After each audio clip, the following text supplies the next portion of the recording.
भृत्यार्थहं प्रणतपालभवाब्धिपोतं वन्दे महापुरुष ते चरणारविन्दम्। अस्ति स्वस्तरुणीकराग्रविगलत् कल्पप्रसूनाप्लुतम् वस्तु प्रस्तुतवेणुनादलहरी निर्वाणनिर्व्याकुलम् स्रस्तनिबद्धनी विविलसद्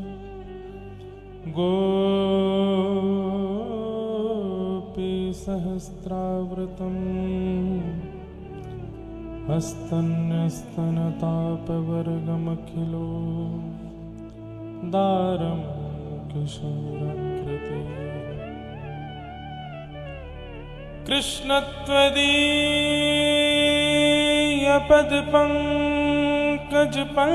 कृष्णत्वदीयपदपङ्कजपञ्जरान्ते अद्यैव मे विशतु मानसराजहंस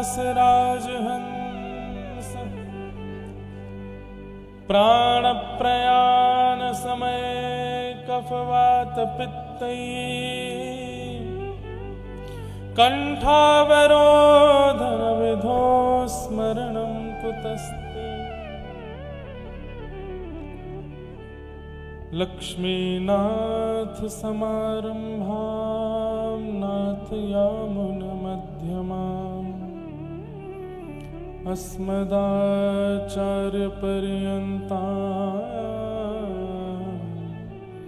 वन्दे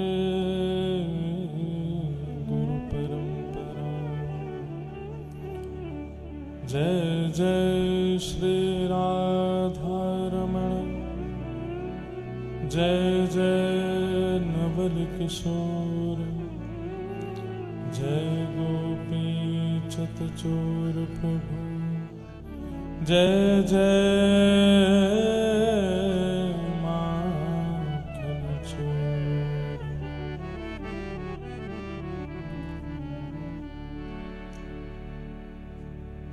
गोविंद बोलो हरि गोपाल बोलो गोविंद बोलो हे गोविंद बोलो हरि गोपाल बोलो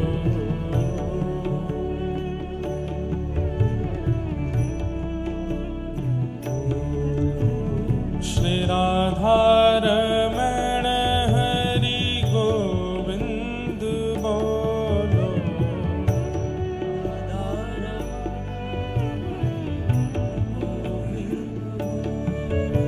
श्री राधारमण हरि गोविंद बोलो श्री राधारमण हरि गोविंद बोलो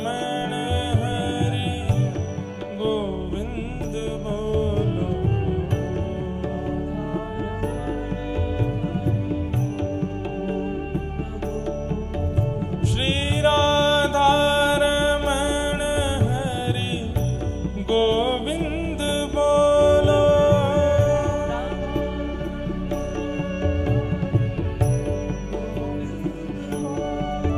श्री राधारमण हरि गोविंद बोलो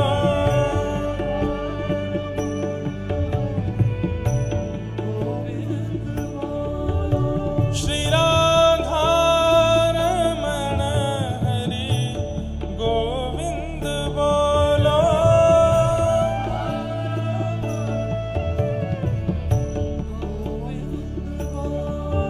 श्री राधारमण हरि गोविंद बोलो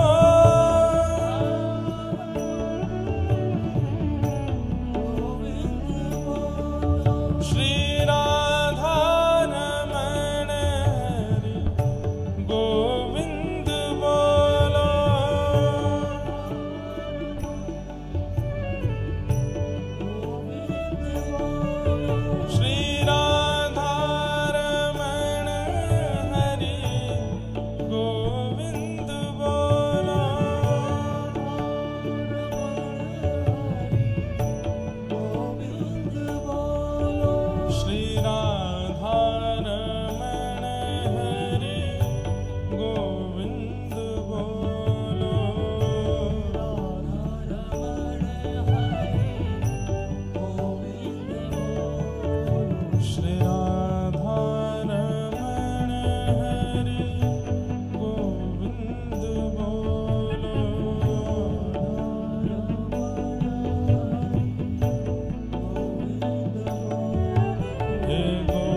राधारमण हरि गोविंद बोलो।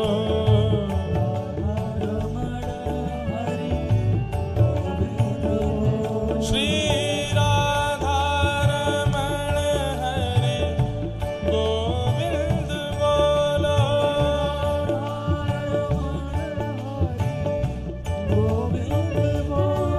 श्री राधारमण हरि गोविंद बोलो।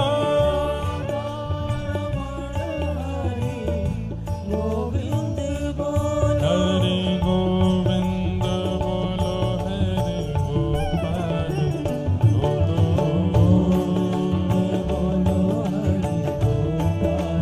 हरि गोविंद बोलो, हरि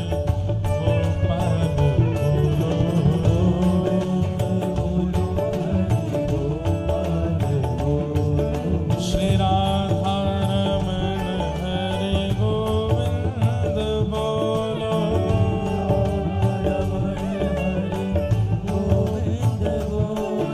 श्री राधारमण हरि गोविंद बोलो।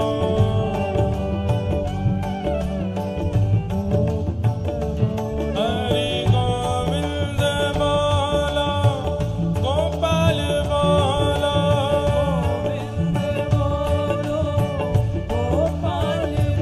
हरि गोविंद बोलो, गोपाल बोलो।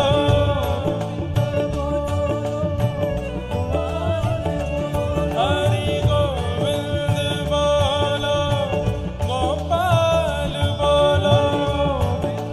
बोलो, गोपाल बोलो। श्री राधारमण हरि गोविंद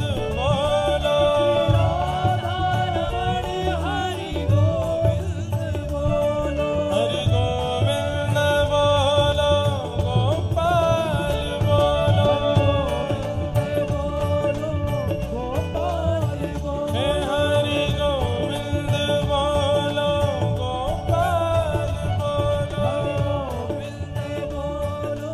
गोपाल बोलो। श्री राधारमण हरि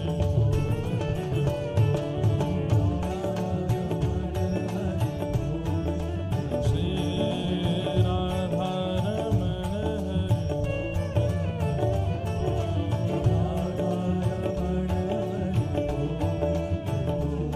श्री राधारमण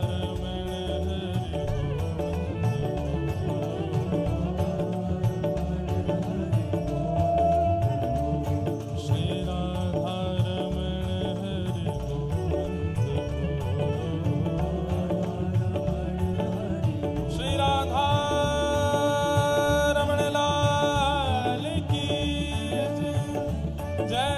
जय श्री राम, जय जय श्री राम, जय जय श्री राम।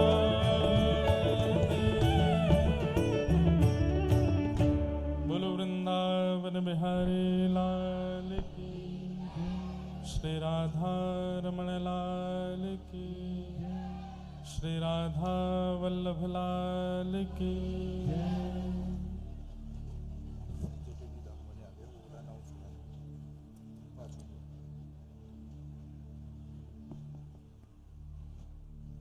श्रीमद्भागवत महापुराण की जय। श्री सुखदेव जी महाराज की, श्री परीक्षित जी महाराज की जय। अनंत बलवंत श्री हनुमान जी महाराज की, गिरिराज धरण की जय। श्याम सुंदर श्री यमुने महारानी की जय।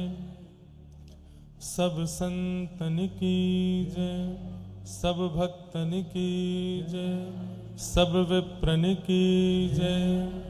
जय जय श्री राधे, जय जय श्री राधे, जय जय श्री राधे। द्वारिकाधीश की जय। परम मंगल में परात प्रखलेश्वर अकारण करुणा वृणालय भक्तवांछा कल्पतरु तड़ित विनिंदित पीताम्बरधारी श्री बालकृष्ण लाल की शब्दमयी वाणीमयी वांगमयी प्रतिमूर्ति हम आप सबके मध्य में विराजमान श्रीमद् भागवत महापुराण को बारंबार प्रणाम। मंच पर विराजमान विप्रवृंद गंधर्वजन और आप सभी श्रोता भाई बंधु मातृशक्ति, उपस्थित समस्त अलवर निवासी और आसपास के क्षेत्रों से पधारे हुए सब वैष्णव वृंद, सबको जय श्री कृष्ण, जय सिया राम, जय श्रीमन नारायण, जय जय श्री राधे।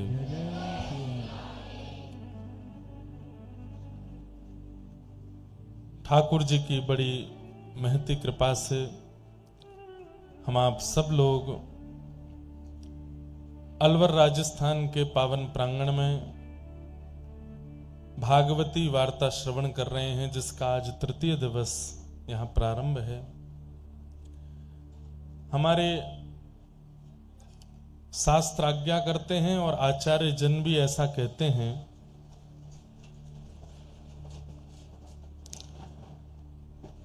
कथा के मध्य में दैव वृष्टि यदि हो तो उसके प्रति भाव ऐसा रखना चाहिए कि सब देव वृंद अनुष्ठान से प्रसन्न हो रहे हैं, ऐसी भावना रखते हैं। अब कई बार ऐसा होता है ना कि प्रसन्नता में व्यक्ति जब नृत्य करता है तो बाकी के 5 लोग जो नाच रहे होते हैं उनको गिर देता है। जब किसी की बारात निकलती है और कोई बहुत जोर से किसी को नृत्य आवे, अब उसका नृत्य है तो आनंद का, वो उत्साह में नाच रहा है, लेकिन वो ऐसे नाचता है कि बाकी के 5 लोग गिर जाते हैं। तो कई बार हमारे उत्सव, हमारी प्रक्रिया से जब ठाकुर जी बड़े प्रसन्न होते हैं तो देवताओं से कहते हैं नृत्य करो, और देवताओं का नृत्य कभी कभी ऐसा होता है कि 2-4 लोग गिर जाते हैं। तो कल ऐसा ही हो रहा था, पवन और इंद्र ये दोनों नृत्य कर रहे थे, सब आनंद में था, लेकिन हमको था कि आप सब लोगों को घर भी जाना होगा, कहीं बहुत तेज वर्षा हो जाए, हमको तो गाड़ी में ले जाएंगे, हमारी तो सुरक्षा भी है, हम तो पहुंच जाएंगे, आप कैसे जाओगे। इसलिए फिर मन में भाव आया कि कथा को यहीं विश्राम देके और आगे का प्रसंग कल से सुनाएंगे। या फिर ऐसा कहो,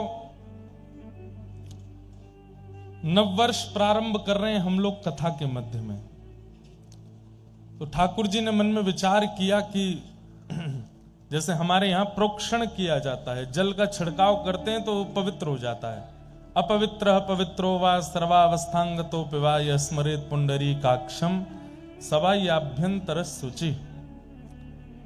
तो ऐसे ही कल तक जो कुछ भी हमने किया जीवन भर, उस पर ठाकुर जी प्रोक्षण कर रहे थे और प्रोक्षण करके सब पवित्र कर रहे थे। बोले पूर्व का सब खत्म, आज से नवीन प्रारंभ।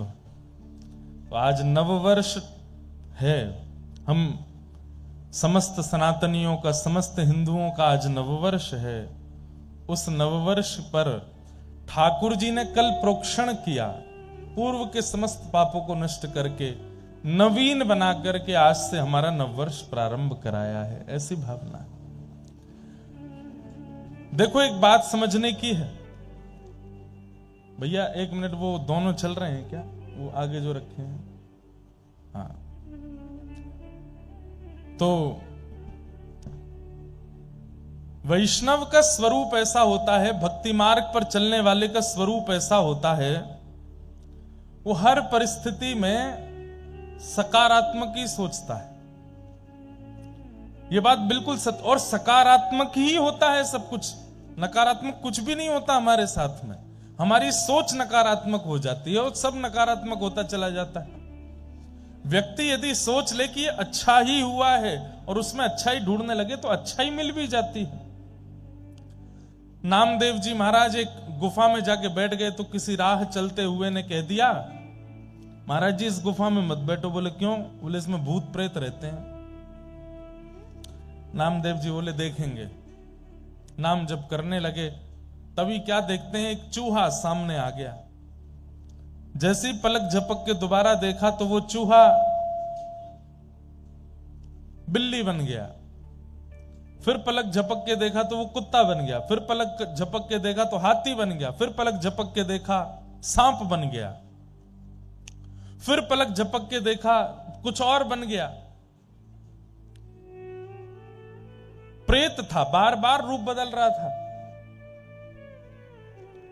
लेकिन श्री नामदेव जी महाराज ने तुरंत दंडवत प्रणाम करके साष्टांग करते हुए कहा, इतने रूप बदलने की सामर्थ्य प्रेत में नहीं है, ये तो मेरे पांडुरंग विठल भगवान में है। ये तो साक्षात पांडुरंग नाथ आए हैं। और जैसे प्रणाम किया, प्रणाम करते ही था तो वो प्रेत ही, लेकिन प्रेत को भी ठाकुर जी मान के प्रणाम करिया तो प्रेत भी मुक्त हो गया। ठाकुर जी प्रकट हो गए वहां पर। और उस दिन ठाकुर जी ने श्री नामदेव जी से कहा, सकारात्मक सोच में मेरा निवास है। व्यक्ति सकारात्मक सोच के साथ यदि निर्वहन करने लगे तो मेरा अनुभव हो जाएगा। प्रहलाद जी महाराज को होलिका अग्नि में लेकर के बैठ गई, क्यों नहीं जले? क्योंकि उनका विश्वास था कि अग्नि भी श्री ठाकुर जी हैं। प्रहलाद जी महाराज को पर्वत से घेर दिया, बोले पर्वत भी श्री ठाकुर जी हैं। सर्पों के बीच में छोड़ दिया, बोले आप में भी ठाकुर जी हैं। सब जगह ठाकुर जी का भाव नहीं, पूर्ण विश्वास रखते थे और उस भावना से ठाकुर जी सब जगह रक्षा करते थे। हमारे आपके अंदर वस्तु के प्रति भय इस बात को प्रमाणित करता है कि हम ये मानते नहीं है कि इसमें ठाकुर जी हैं, और फिर उससे मिलने वाली हानि हमको होती है। विश्वास तो भक्त का स्वरूप होता है, वो हर परिस्थिति में सकारात्मक सोचता है। हवा चली, व बारिश आई, कुछ हुआ, सब चीज में सकारात्मक। हमारे पूज्य पिताजी महाराज कथाओं में ये तो होता है, साल भर की 2-4 कथाओं में तो होता ही है, आंधी आएगा, तूफान आएगा, पंडाल। अब तो ठीक ठाक कथाएं होने लगी। हमने ऐसी भी कथाएं की हैं। एक जगह कथा हुई थी, पंडाल उड़ गया, एसी उड़ गए, सोफा उड़ गए, श्रोता सब भाग गए, भागवत जी रह गई और हम रह गए। हमको बिल ले गए, गाड़ी में बैठा के व्यास मंच पे पूरे पर त्रिपाल बांध दिया। यजमान जी का फोन है, महाराज जी क्या करें? मैंने कहा अब कथा तो होगी, शुरू हो गई है, अब विश्राम नहीं हो सकती। पंडाल वाले भैया से कहा, बोले मैं कैसे बनाऊं? बोले कैसे भी बनाओ। तो रात रात में उन्होंने एक बल्ली पर टंगने वाला पंडाल बना दिया। गांव के लोग फिर से, गांव में हुई थी कहीं कथा, बहुत पुरानी बात है, 2016 या 17 की बात होगी। दूसरे दिन कथा हुई। कथा, अच्छा कथा में नहीं आती थी आंधी, कथा विश्राम में होती थी आंधी। कथा विश्राम हुई तो पूरा पंडाल ऐसे गुब्बारे की तरह उड़ा आकाश में, और फिर एक झोंका आया, फिर उड़ गया। सब भाज गए, जो थोड़ा बहुत सामान वो भी उड़ गया, हम फिर से चले गए। दूसरे दिन फिर यजमान जी का फोन आया, महाराज जी क्या करें? मैंने कथा तो होगी। तीसरा पंडाल बनाया, तीसरे दिन की कथा हुई। तीसरे दिन फिर से आंधी तूफान आया, पंडाल फिर उड़ गया। फिर फोन आया यजमान जी का, क्या करें? मैंने कहा एक काम करो,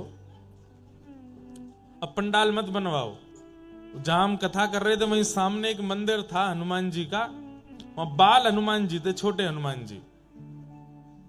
मैंने कहा वहीं पर आप व्यासपीठ लगा दो, हनुमान जी के सामने बैठ जाएंगे, आप सामने बैठ जाना, हम अपने सब संगीतज्ञों को, ब्राह्मणों को वापस भेज देते हैं, वहीं कथा सुनाएंगे। कथा तो होगी, कथा नहीं रुकेगी। तो अब ये भिंड जिले की बात है, भिंड मध्य प्रदेश में।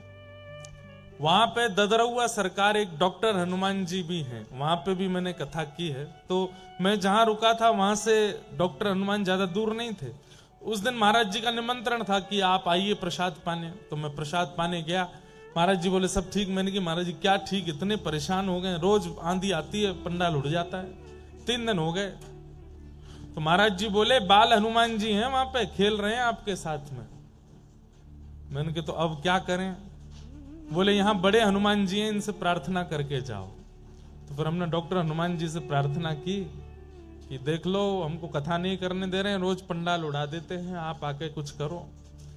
फिर बड़े हनुमान जी का सिंदूर और उनकी भभूति लेकर के हम गए वहां। छोटे हनुमान जी को जाकर के भभूति लगाई, सिंदूर लगाया, मतलब उनको शांत किया। शांत खेल रहे थे व्यास जी के साथ।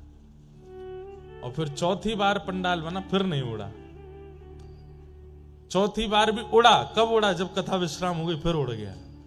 जब हम वृंदावन चले गए फिर उड़ गया। तो एक बार ऐसी भी कथा हुई। एक बार हमारे पूज्य पिताजी महाराज की कहीं कथा हुई, तो वहां इतनी जोर की वर्षा हुई कथा के बीच में, सब श्रोता उठे नहीं, नाचने लगे। और नीचे से बोले महाराज जी आप तो कथा, आप कीर्तन कराते रहो, बारिश हो रही है बढ़िया, हम आनंद ले रहे हैं। पिताजी बड़े प्रसन्न थे क्योंकि उन पे एक भी बूंद पानी नहीं आया था। पिताजी बोले तुम लोग कथा सुनो, कीर्तन में नृत्य करो, हम कथा सुना रहे हैं। थोड़ी देर बाद एक श्रोता ने इशारा किया। पिताजी बोले क्या? बोले ऊपर देखिए। ऊपर देखा तो इतनी बड़ी पॉलिथीन भर गई थी, वो भरते भरते भरते नीचे आ गई थी। पिताजी बोले अब भैया देखो कथा विश्राम, आरती हम सूक्ष्म रूप से कर देते हैं, अब हम चलते हैं। बस आरती करके जैसे ही उतरने लगे वो पॉलिथीन फटी, पूरा जल व्यास मंच पे। तो ये तो प्राकृतिक स्थिति है, होती रहती है। परंतु हमें सब स्थितियों में सकारात्मक ही सोचना है। हमारे अमित जी बड़े चिंता कर रहे थे। आज हमको ले गए पांडुपोल हनुमान जी, पांडुपोल हनुमान जी है ना, दर्शन करने के लिए गए। वहां हनुमान जी का दर्शन करके लौटे। मौसम तो हो रहा था, धीरे धीरे वर्षा होने लगी। हमसे बोले महाराज जी आप संभालो, कुछ करो। फिर आप बोले कि कल रात्रि में कुछ वैष्णव कह रहे थे, बालक कह रहे थे महाराज जी गिरधर लाल जी को लेकर के नहीं आए अलवर, इसलिए इंद्र वर्षा कर रहा है, क्योंकि गिरिराज उठाने वाले आए ही नहीं हैं, वो आएंगे तो ही वर्षा रुकेगी। मैंने कहा भैया लाल जी से अगर अब भी इंद्र नहीं मानेंगे तो लाल जी से यहीं से पर्ची डाल के पूछ लेंगे आना है कि नहीं। अगर लाल जी ने पर्ची में हाँ बोल दिया तो बुला लेंगे एक दिन के लिए। कौन सा दूर है वृंदावन यहां से, एक दिन के लिए लाल जी आ जाएंगे। लेकिन हमें सकारात्मक रहना है, प्रेम से रहिए, प्रसन्न रहिए, खूब आनंद से कथा श्रवण कीजिए। आज हमारे कथा के मध्य में श्री जटेरी धाम के पूज्य महाराज जी आएंगे, थोड़ी बहुत देर में आने वाले हैं। उनका मंगल में दर्शन होगा। लगभग 1 महीना पूर्व, कुछ दिन पूर्व जटेरी धाम में कथा हुई थी। वहां श्री हसन बिहारी लाल, श्री राधा रसिक बिहारी लाल सुंदर विराजमान है, उनका मधुर दर्शन सबको होता है। बड़ा आनंद आया वहां कथा सुनाने में। यहां से लगभग 1-1.25 घंटा, 1.5 घंटे की दूरी पर होगा। बहुत सुंदर स्थान है, डीग के पास में जटेरी, गुप्त वृंदावन है। अधिकतर लोगों को वहां का दर्शन नहीं हुआ। कथा के बाद वहां लोग बाग अब पहचान गए तो जाते हैं, लेकिन अत्यंत गोपनीय स्थान है। राजस्थान की सीमा में ही आता है, बहुत सुंदर है। आप लोगों को भी अवसर मिले तो एक बार वृंदावन, बरसाना, गोवर्धन जाने से पूर्व जटेरी प्रणाम करते हुए चले जाना। बहुत सुंदर स्थान है। तो वहां के आज पूज्य महाराज जी भी आएंगे। कल 20 तारीख है। कल कथा में नंदोत्सव, जन्मोत्सव होगा ठाकुर जी का। और कल हमारे पूज्य पिताजी महाराज पूज्य गुरुदेव भगवान भी कथा में आएंगे। सब रसिक जन संत जनों का आगमन कथा में यहाँ हो रहा है। अब तो दिन ब दिन कथा में रस बढ़ता जाएगा। आप सब लोग उसका खूब आनंद लीजिए, खूब सुख लीजिए। आज से नवरात्रि प्रारंभ हुई है। नवरात्रि के विषय में हम थोड़ी सी आपको जानकारी और कुछ नियम बता दें। उनका आप लोग ध्यान रख करके अगर पालन करेंगे तो संभवतः यह नवरात्रि बहुत लाभकारी होगी। हम सब कृष्ण भक्त हैं, अधिकतर यहां पर वैष्णव बैठे हैं, तो फिर ऐसा क्या करें कि शक्ति से हमारा मतलब, शक्ति मतलब दुर्गा, शक्ति से हमारी कृष्ण भक्ति बढ़े, उसके लिए क्या प्रयास करें। तो एक बात याद रखिएगा,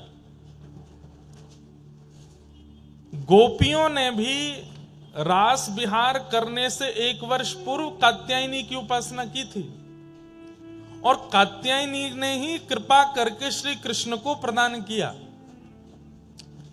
सीता जी ने भी राम विवाह से पूर्व देवी उपासना की और देवी को प्रणाम करने के पश्चात फलस्वरूप राम जी मिले।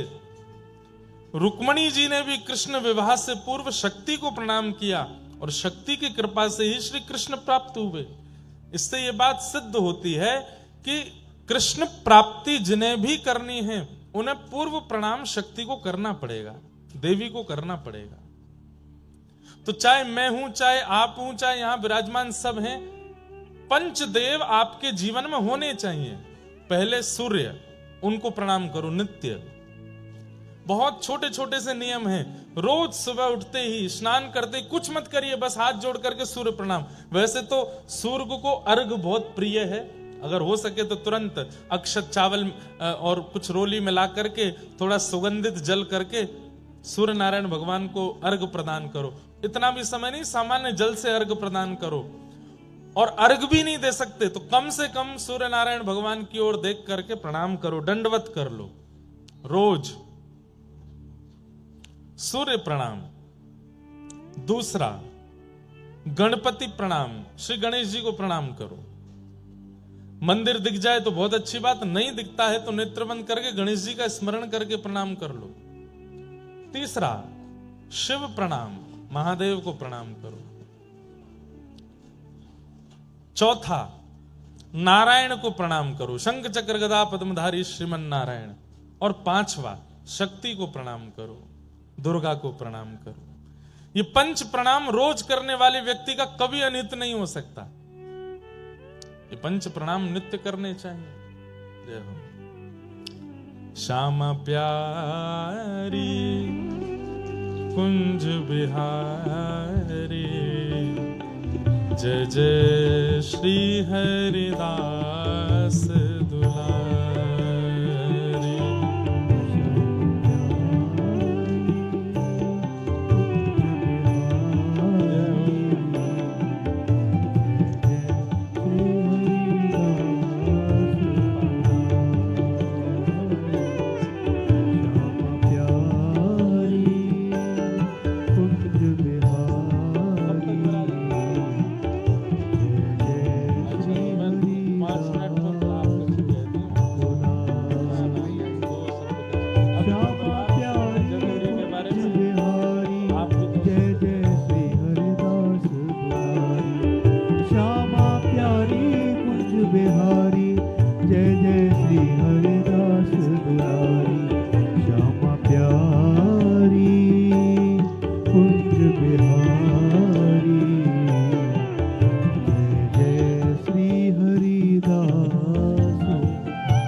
श्यामा प्यारी कुंज बिहारी, ऐसे ऐसे गाते हैं। अलवर वाले आलसी है गए हैं, कचौड़ी कढ़ी खा के, कढ़ी कचौड़ी खा के आलसी है गए सबरे।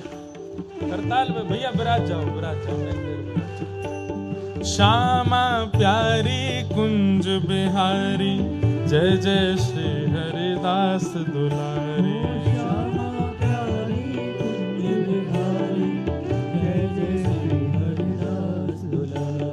श्यामा प्यारी कुंज बिहारी जय जय श्री हरिदास दुलारी।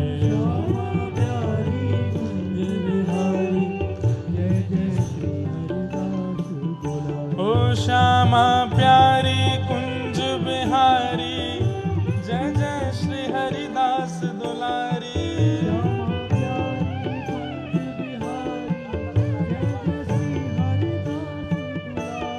श्यामा प्यारी कुंज बिहारी जय जय श्री हरिदास दुलारी। श्यामा प्यारी कुंज बिहारी जय जय श्री हरिदास दुलारी। श्यामा प्यारी कुंज बिहारी जय जय श्री हरिदास दुलारी।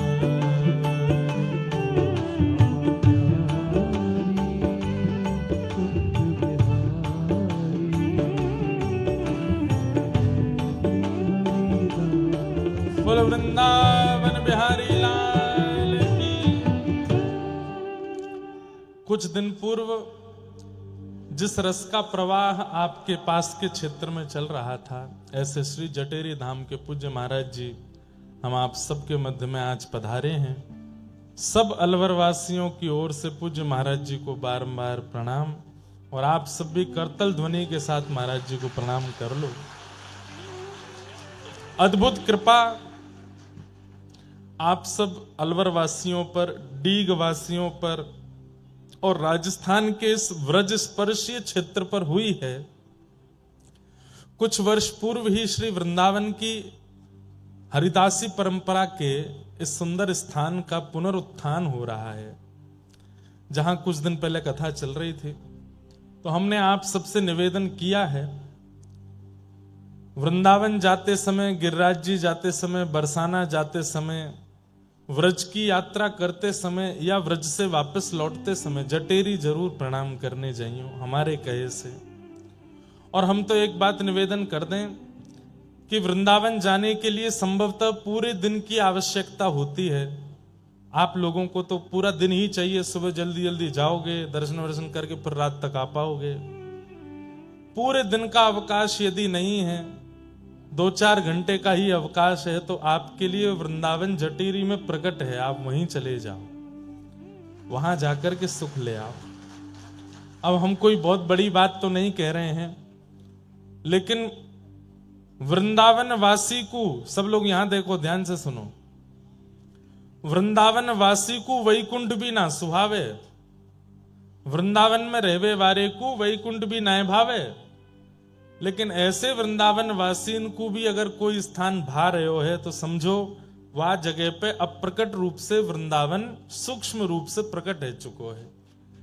हम जटेरी कथा करके गए, वहां के बाद कितने दिन तक मन ही नहीं लगो कहीं भी, कितने दिन तक मन ही नहीं लगा कहीं भी। क्यों? बार बार याद आती रही जटेरी की, वही श्री ठाकुर जी को सुंदर दर्शन, ठाकुर जी को सुंदर भाव, सब स्मरण में आते रहे हो। यहां पर भी जिस दिन आ रहे थे तो डीग से जब ऐसे मुड़े तो हमने अपने वाहन चालक भैया से कही, मैंने सीधे नहीं जाएंगे? बोले सीधे रास्ता नहीं है हमारे जी, यहाँ है के। मैंने कि सीधे चलते तो नेक जटेरी बाहर से प्रणाम करके निकल जाते, लेकिन या तो लौटते समय या बीच में कोई अवसर मिलेगा तो मैं चुपचाप करे आऊंगा प्रणाम। बहुत अद्भुत स्थान है, आप सब लोग भी निश्चित जाइएगा। तो मैं जो निवेदन कर रहा था वो बात आप बहुत ध्यान से सुनिए। पंच प्रणाम, सबसे पहला सूर्य को, गणपति को, शिव को, नारायण को और शक्ति को, ये पंच प्रणाम नित्य किया कीजिए सुबह उठ करके। और उनमें भी अभी जो ये नवरात्रि के दिन चल रहे हैं,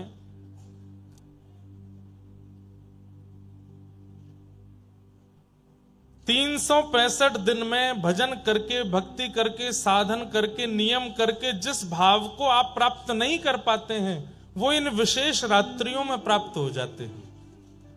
आप अन्य दिनों में जो साधन करोगे, अन्य दिनों में जो भजन पूजन करोगे, उसका प्रभाव हो सकता है कहीं ना कहीं आपकी योग्यता देख करके प्राप्त होगा, लेकिन इन 9 दिनों में किया गया साधन आपको निश्चित प्राप्त हो जाएगा। और इन 9 दिनों में कोई बहुत बड़ा नियम नहीं बता रहे हैं हम आपको, बस एक नियम बता रहे हैं।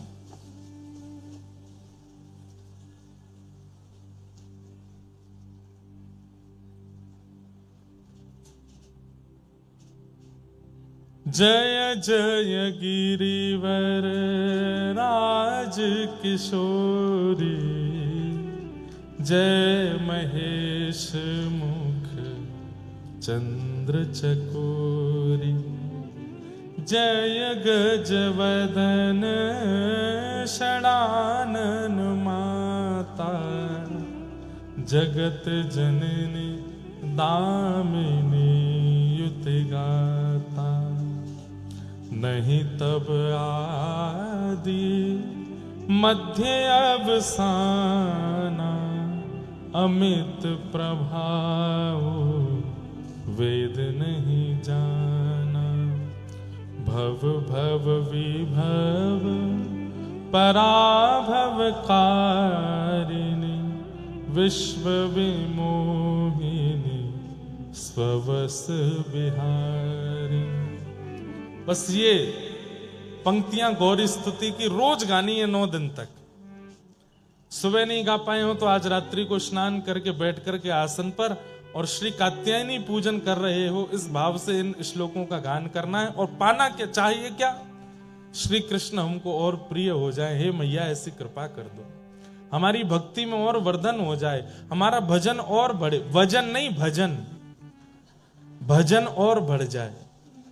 कहीं वह भूल गया ना तो वजन बढ़ ही जाएगा 9 दिनों में। भजन बढ़े, वृंदावन के प्रति प्रीति बढ़े, सदगुरु के प्रति विश्वास बढ़े, संतों की सेवा के प्रति रुचि बढ़े, आलस्य रहित हो जाए हम ठाकुर जी की सेवा में।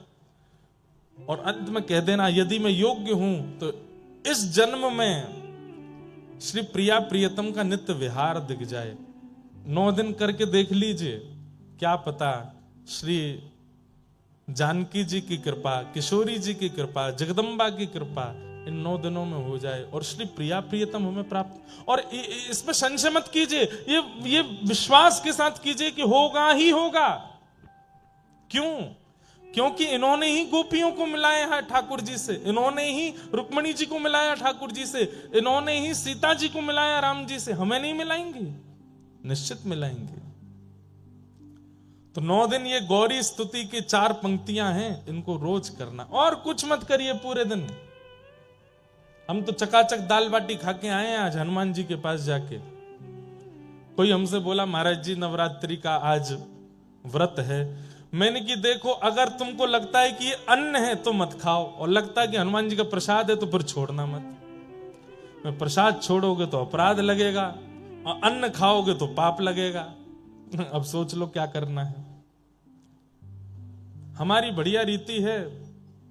देखो, आप कहोगे महाराज जी तो फिर घर में भी तो अन्न ठाकुर जी को भोग लगाने के बाद प्रसाद हो गया, उसको भी पा सकते हैं। वो आपने अपने पैसे से खरीदा, अपने हाथ से बनाया, बना करके सिद्ध करके ठाकुर जी को भोग लगाया है। पर मंदिर में तो ठाकुर जी के सन्मुख का प्रसाद आपको दिया गया है। आपने प्रयास करके, आपने खरीद करके नहीं दिया, वहां पर अपने धन से नहीं खरीदा उसको, ठाकुर जी का प्रसाद है। तो अन्न के प्रति, प्रसाद के प्रति अन्न बुद्धि यदि रखोगे तो वो दोषयुक्त होगा, लेकिन प्रसाद के प्रति प्रसाद बुद्धि। लेकिन याद रहे, फिर कहीं ऐसा नहीं हो कि अभी नवरात्रि के व्रत चल रहे हैं और याद आई कि वो वाले हनुमान जी का लड्डू बहुत बढ़िया मिलता, महाराज जी ने कह दिया है कि प्रसाद के प्रति अन्न बुद्धि मत रखो, खाने चलते हैं। नहीं, दोष लगेगा, क्योंकि आप जीव के आकर्षण में वहां जा रहे हो, प्रसाद के आकर्षण में नहीं। प्रसाद के आकर्षण में जीव का स्वाद नहीं होता, प्रसाद के आकर्षण में तो प्रसाद का स्वाद होता है। तो नवरात्रि के दिन है, कई लोग बहुत नियम करते हैं, हमारा भी नित्य हवन का नियम है, लेकिन हम आपसे बहुत स्पष्ट कह रहे हैं, सब नियम एक तरफ और गौरी स्तुति का भाव से पाठ एक तरफ, इससे ज्यादा कुछ नहीं करना है। केवल गौरी को सुंदर सुंदर रागों में, अगर राग आते हो तो रागों में, राग नहीं आता हो तो केवल भाव से ही ये गौरी स्तुति सुना दीजिए और बस मांग लीजिए कि हमें श्री कृष्ण चाहिए। इन 9 दिनों में आपकी की गई समस्त भावना पूरी होगी होगी होगी, निश्चित होगी। आज प्रथम दिन है, आज श्री शैलपुत्री मैया का पूजन होता है। शैलपुत्री मैया, अब देखो हम 9 देवियों के हर दिन, आज एक ही बताएंगे, कल 2 देवियों के बता देंगे, परसों 3, ताकि 7 दिन में पूरे हो जाए 9 दिन। शैलपुत्री मैया जो है ये धैर्य का प्रतीक है। धैर्य किसको कहते हैं? पेशेंस, सहनशीलता, जो हम लोगों में बिल्कुल भी नहीं है। आज के दिन शैलपुत्री मैया का पूजन करने से धैर्य का वर्धन होता है, और धैर्य की कामना से ही आज का पूजन करना चाहिए कि हमारे अंदर धैर्य आवे। बहुत विचलित रहते हैं हम, आंख बंद करते इधर उधर भागता है हमारा मन। हे किशोरी जी, हे जानकी जी, हे श्री दुर्गा मैया, कृपा करना हमारे चित्त में धैर्य आवे। हे शैलपुत्री मैया, धैर्य, सहनशीलता। धैर्य के बिना मन एकाग्र नहीं रहता, मन विचलित रहता है यहां वहां, और भजन में धैर्य बहुत जरूरी है। तो आज के दिन शैलपुत्री मैया को पूजन इसलिए करते हैं ताकि उससे हमारे चित्त में धैर्य आवे। धैर्यवान नहीं है हम लोग। जरा कोई हमसे हमारी वास्तविकता बता दे तो हम मचल जाते हैं। कोई जरा आके हमसे कह दे तुम बहुत लोभी हो तो क्रोध आने लगता है। लेकिन चाहे दुनिया कुछ भी कह दे, हमारे चित्त को कोई फर्क ना पड़े, तो इसका मतलब आपके चित्त में धैर्य है, और वो धैर्य शैलपुत्री मैया प्रदान करती हैं। तो ऐसी शैलपुत्री मैया को हम बारंबार प्रणाम करते हैं, वंदन करते हैं। आज प्रथम देवी, अब बाकी की देवियों के रोज हम एक एक देवी का स्पर्श करते हुए चलेंगे ताकि उनसे वह भाव हमें प्राप्त हो सके। हर वस्तु का प्रारंभ, चाहे वो विवाह का प्रारंभ हो, चाहे वो आपके नवजीवन का प्रारंभ हो, चाहे वो आपके नव कार्य का प्रारंभ हो, चाहे वो आपके नए व्यापार का प्रारंभ हो, नए संबंध का प्रारंभ हो, यदि उसमें धैर्य की नींव नहीं है वो टिक नहीं पाएगा। धैर्य यदि नहीं है तो वो धराशायी हो जाएगा। इसलिए नवरात्रि में पहले दिन शैलपुत्री मैया का पूजन किया जाता है, क्योंकि वो धैर्य की देवी है, धैर्य प्रदान करते हैं। तो आज की मैया से हम प्रार्थना करें कि आप हमें धैर्य प्रदान करो, हमारे चित्त में स्थिरता आवे, धैर्य आवे, पेशेंस आवे। ऐसी मैया को हम प्रणाम करते हैं और अब आगे के क्रम में प्रवेश करेंगे। पर हमारा भाव है कि क्रम प्रारंभ हो उससे पूर्व हमारे मध्य में महाराज जी पधारे हैं। महाराज जी 2 शब्द अपना आशीष कुछ प्रदान कर दें। थोड़ा जटेरी धाम के बारे में आप सबन को, और वैसे तो सब जानते ही हैं, नेक और आपको अवगत करा दें। फिर आज के क्रम में हम लोग, कल नरसिंह मेहता जी का प्रसंग अधूरा रह गया था, वहीं से शुरू करेंगे, ठीक है। बोलो वृंदावन बिहारी लाल की जय, श्री राधा रमण लाल की जय, श्री राधा वल्लभ लाल की जय, जय श्री राम। श्री राधे।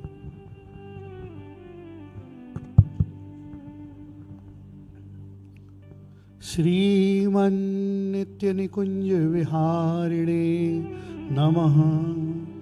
श्री स्वामी हरिदासो विजयते तराम।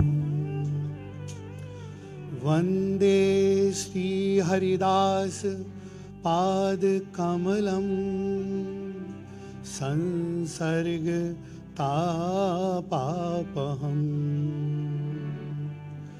चेताली प्रमदप्रदं सुललितं पद्मौघशोभाजितं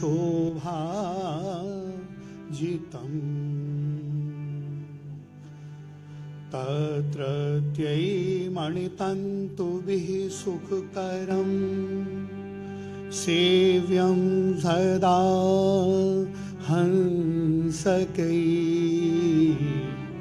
तत्केलीसुसुधासर प्रविक्सद् धृत्पद्मबन्धो प्रियम् नमः कुञ्जविहारिण्यै नमः कुञ्जविहारिणे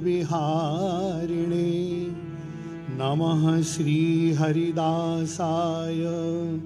मुख्यसख्य अवतारिणे।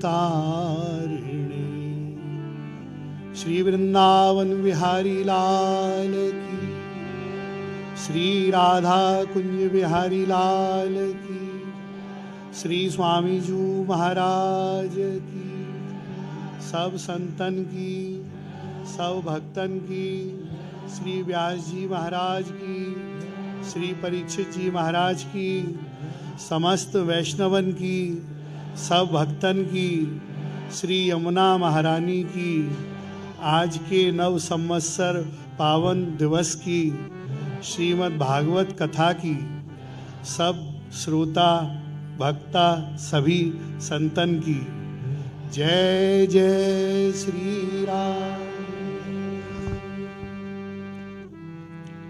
आज नव संवत्सर का दिन अपने सनातन संस्कृति का प्रथम दिन है, जिसमें कि आज का दिन वर्ष का प्रारंभ आज से ही होता है। और जिस दिन का प्रारंभ ऐसे परम सौभाग्य के साथ हो कि हमारे परम प्रिय श्री इंद्रेश जी के द्वारा और श्रीमद् भागवत कथा श्रवण करने के लिए आप सबको मिल रही है, इससे बड़ा सौभाग्य और कुछ भी नहीं हो सकता है। कथा तो सभी कहते हैं, किंतु रस में डूबकर और भाव में भरकर जो हमारे परम प्रिय इंद्रेश जी महाराज के द्वारा जो कथा आप लोगों को श्रवण करने को मिल रही है, यह निश्चित ही आपका और सभी अलवर वासियों का परम सौभाग्य है। अब कहने को तो व्यास जी महाराज ही सब कुछ कह रहे हैं, पर व्यासपीठ से आज्ञा हुई है, इसलिए संक्षेप में कुछ कहना। श्री स्वामी हरदास जी महाराज की विरक्त परंपरा मध्य श्री स्वामी ललित किशोरी देव जी महाराज सप्तम आचार्य, श्री स्वामी जी के ही द्वितीय वपु आप इस भूतल पर प्रकट हुए, तथा श्री स्वामी जी महाराज के समस्त आचार्यों ने प्रिया प्रीतम की दिव्य नित्य लीलाओं का प्राकट्य इस भूतल पर किया। जान बिहार गुप्त अति भूतल प्रकट कियो। जो रस इस संसार में दुर्लभ था, उस रस की कुछ बूंद मात्र श्री सुखदेव जी महाराज ने झलकाई श्रीमद् भागवत जी में। श्री व्यास जी महाराज, कछु रस गायो सुख बरन, कछु रस गायो सुख बरन, पंचाध्यायी के माहे, सो रस फैल्यो जगत सब, जयदेव आदि ललचाएं। श्री रास पंचाध्यायी श्रीमद् भागवत जी का प्राण है, जिसमें अभी व्यास जी महाराज आप सभी को कथा श्रवण कराएंगे। सभी महापुरुष जितने भी भगवत प्राप्त संत थे, जितने बड़े बड़े महापुरुष हुए, श्रीमद् भागवत जी की जब कथा पढ़ने श्रवण करने मनन करने बैठते थे, जैसे ही रास पंचाध्यायी का प्रसंग आता था, महानुभाव अपनी समाधि में चले जाते थे। कई संतों ने, कई महापुरुषों ने तो अपना पंच भौतिक शरीर भी त्याग दिया। श्रीमद् भागवत जी की रास पंचाध्यायी इतना प्रभु की नित्य लीला है, यह कलिमल हारी जीवों के कल्याण के लिए परम पावनी गंगा के समान है, जिसका पान करके जीव सदा के लिए अमरता को प्राप्त कर सकता है। तथा वही रस, रस किसे कहते हैं? रस प्रियालाल की नित्य दिव्य लीलाओं को उनके संसर्ग से जो उत्पन्न होता है, उसे रस कहते हैं। तथा वह रस रास पंचाध्यायी में जिस प्रकार श्री सुखदेव जी महाराज ने परमहंस अवतंश थे आपने इस कलमल के जीवों को कृपा करके रास पंचाध्यायी का उपदेश किया। तथा संक्षेप में इतना ही कहना चाहेंगे कि जिस प्रकार श्री सुखदेव जी महाराज ने रस की कुछ बूंदें बरसाई, इसी तरह रसिक अनन्य निरपति रसिक कमल कुल दिवाकर श्री स्वामी हरदास जी महाराज ने उस रस की गंगा बहाई। जांचत जगत रत्ती पल मासा, दीना खोल खजाना खासा। स्वामी जी महाराज ने इस रस के खजाने को खोल दिया, क्योंकि इस संसार में दो ही समुद्र हैं, प्रथम संसार समुद्र तथा द्वितीय प्रेम समुद्र। संसार समुद्र के बारे में तो सभी जानते हैं, लेकिन यह दिव्य प्रेम समुद्र कैसा है, जहाँ इस प्रेम समुद्र में क्या भरा हुआ है। श्री स्वामी जी महाराज कहते हैं कि प्रेम समुद्र रूप रस गहरे, कैसे लागे घाट। इस प्रेम के समुद्र में प्रियालाल के दिव्याति दिव्य मधुराति मधुर सूक्ष्माति सूक्ष्म उस दिव्य स्वरूप की आनंद की लहरें जिसमें उठती रहती हैं, जिसमें उनके रूप और रस की तरंगें उठती रहती हैं, उस समुद्र में कोई घाट अर्थात किनारा, कोई किनारा है ही नहीं तो लगेंगे कहाँ। इस प्रेम नदिया की सदा उल्टी वह धार। तो इस प्रेम के मार्ग में जो प्रेमी डूब जाते हैं वह कभी किनारे पर आ ही नहीं सकते।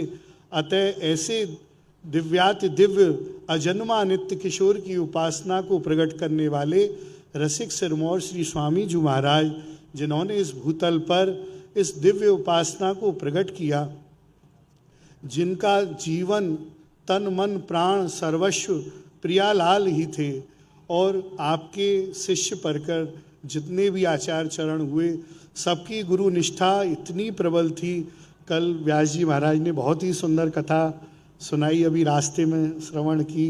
सहजोबाई जी की गुरु निष्ठा के प्रति आपने इतना अद्भुत कथा कल वर्षण किया। इसी कथा के क्रम में कुछ दो शब्द बस। श्री स्वामी जी महाराज के प्रथम सबसे बड़े शिष्य हुए श्री स्वामी विट्ठल विपुल देव जी महाराज। आप भी गुरु निष्ठा के व्यास जी ऐसे ही प्रमाण थे। श्री विपुल विहारन दास जू और गुरु निष्ठा के भूप श्री स्वामी हरिदास बिन जिन लख्यो न दूजो रूप। श्री स्वामी हरदास जी महाराज का प्रागट्य भादों शुक्ल अष्टमी के दिन, श्री राधाष्टमी के दिन उनका आविर्भाव हुआ, तथा श्री शरद पूर्णिमा के दिन स्वामी जी महाराज ने नित्य धाम में प्रवेश किया। तथा स्वामी जी के नित्य धाम गमन के पश्चात आपके शिष्य द्वितीय आचार्य श्री स्वामी विट्ठल विपुल देव जी महाराज, इतनी गुरु निष्ठा थी कि उन्होंने अपने गुरु जी के विरह में अन्न जल सब त्याग दिया और आँखों पर पट्टी बांध ली कि हमको स्वामी जी के बिना इस संसार में किसी को देखना ही नहीं है। तब आपकी ऐसी दशा को देखकर समस्त रसिक संत समाज वृंदावन के व्याकुल हो उठे। उन्होंने कहा, अरे हरदासी परंपरा के एक आचार्य अभी निकुंज प्रवेश करके चुके हैं, तथा दूसरे आचार्य उनकी ऐसी दशा जिन्होंने अन्न जल सब त्याग दिया और स्वामी जी के विरह में ही अश्रुपात करते रहे और स्वामी जी के अलावा किसी को देखना ही नहीं, अपने नेत्रों पर पट्टी बांध ली। तब सभी रसिक समाज ने एक अनुक्रम किया। उन्होंने कहा, महाराज का मन किसी प्रकार प्रसन्न करने के लिए कोई यत्न किया जाए। तब व्यास जी महाराज सभी रसिकों ने एक रास लीला का आयोजन किया। तो रास लीला में सभी पधारे, सभी संतों को बुलाया। बहुत अनुनय विनय करने पर आप श्री स्वामी विट्ठल विपुल देव जी महाराज पधारे, बड़े बड़े सिद्ध संतों के कहने पर, वरन नहीं तो स्वामी जी जा ही नहीं रहे थे। सब ने बुलाया, स्वामी जी महाराज पधारे, लेकिन नेत्रों पर पट्टी ही बांधकर आप पधारे। तब रास के मध्य में रास के स्वरूप श्री प्रिया प्रीतम को बड़े बड़े संतों ने समझाया कि आपको जाकर श्री स्वामी विट्ठल विपुल देव जी की आंखों की पट्टी खोलनी है। तब महारास प्रारंभ हुआ।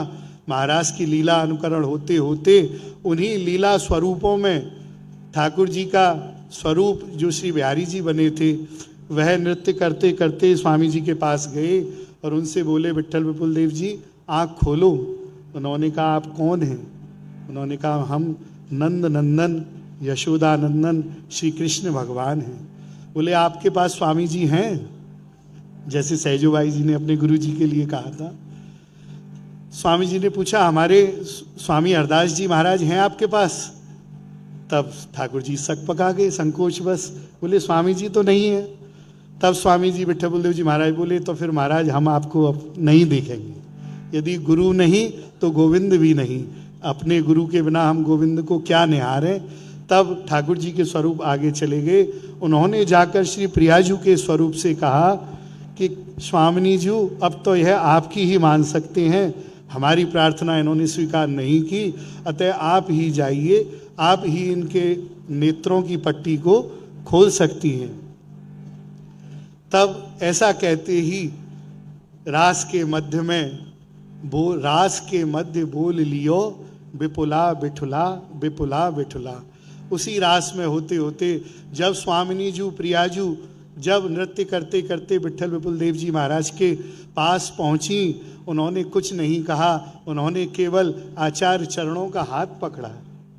जैसे ही हाथ का स्पर्श हुआ, प्रियाजू के कर कमल का स्पर्श पाते ही वहां लीला स्वरूपों में साक्षात प्रिया प्रीतम प्रकट हो गए। जैसे ही प्रियाजू साक्षात प्रकट हुई, श्री आचार्य चरण श्री स्वामी विट्ठल विपुल देव जी महाराज ने बस 2 शब्द विनती कही कि करुणा निधि मम स्वामिनी, करुणा निधि मम स्वामिनी, तुम पकड़ो मम हाथ, और अब करुणा कर लाडली मोहि राख आपने साथ। स्वामी जी की विनती करते ही प्रियाजू ने उनकी विनती को स्वीकार किया तथा रास के मध्य में, सभी रसिक समाज के मध्य में श्री स्वामी जी श्री विट्ठल विपुल देव जी महाराज सदेह प्रिया प्रीतम के स्वरूप में लीन हो गए।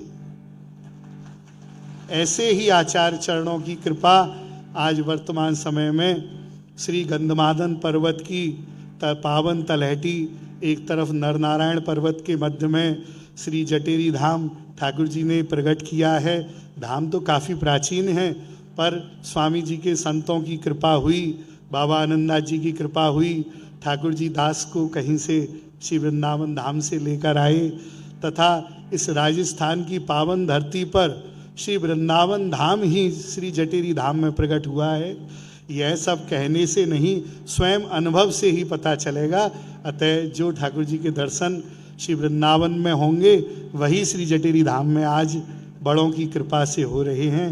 संक्षेप में अपनी वाणी को विराम देते हुए, प्यारी जू मुँह पर कृपा करो, ऐसी रुचि उपजय जिय मेरे, तुम्हें न छिन बिसरो, आपुन अपनी कर प्रेम बढ़ावहो, निज रस रीत सो हियो भरो, श्री बिहारी बिहारन दास कहतियों, विपिन विहार ढरो। जय जय श्री कुंज विहारी लाल, श्री कुंज विहारी श्री हरदास। बड़ी कृपा, बड़ी कृपा। खूब सुंदर महाराज जी ने श्री विट्ठल विपुल देव जी की गुरु निष्ठा के ऊपर जो भाव कहे हैं। प्रयच्छति गुरु प्रीतो वैकुंठम योगी दुर्लभम। हमारी भागवत जी की तो महात्मा में ही कह दिया कि गुरु प्रसन्न होंगे तो बड़े बड़े योगियों को, सिद्धियों को भी जो प्राप्त नहीं है वो आपको प्राप्त हो जाएगा गुरु प्रसन्नता से। अद्भुत महाराज जी के भाव। अब हम लोग आगे के क्रम में प्रवेश करें। कल खूब जोर की वर्षा आ गई थी तो प्रसंग आधा ही रह गया, तो रात में नरसिंह मेहता हमारे सपने में आए। हमने कि क्या हुआ महाराज? तो बोले बस प्रसंग पूरा करके आइए जल्दी। मैंने कहा आज जाति कथा में करेंगे। तो कल हम लोग सुन रहे थे कि कुछ संतों की जमात, ये प्रसंग सुना क्यों रहे थे कि ईर्ष्यालुओं को ठाकुर जी नहीं मिलते। आपके अंदर कितने दोष हैं अपने आप लिखिए, हमारे कहने से काम करेंगे। यहां पर जितने भी दंपति बैठे हैं, पति पत्नी, यहां पर जितने भी बहन भाई बैठे हैं, यहां पर जितने भी मित्र बैठे हैं, यहां पर जितने भी आपस के सगे बैठे हैं, युगल युगल जोड़ी बना लीजिए। और कथा से जाने के बाद आप लोगों को एक काम करना है, पति पत्नी एक दूसरे को पर्चा और पेन दे में और एक दूसरे से कहें, तुमको मुझ में जितने दोष दिखते हैं सब लिख करके मुझे दिखाओ। पत्नी पति के लिखे, पति पत्नी के लिखे, बहन भैया के लिखे, भाई बहन के लिखे, भाई भाई एक दूसरे के लिखो, मित्र मित्र एक दूसरे को। लेकिन सौगंध है एक दूसरे की, जबरदस्ती बढ़ा चढ़ा के मत कोई ईर्ष्या में कुछ एक दो पद ज्यादा लिख दो कि तुम में ये भी है ये भी है। नहीं, जो अनुभव होता है वही लिख करके और उसको दीजिए। ये बहुत बड़ी एक प्रक्रिया है।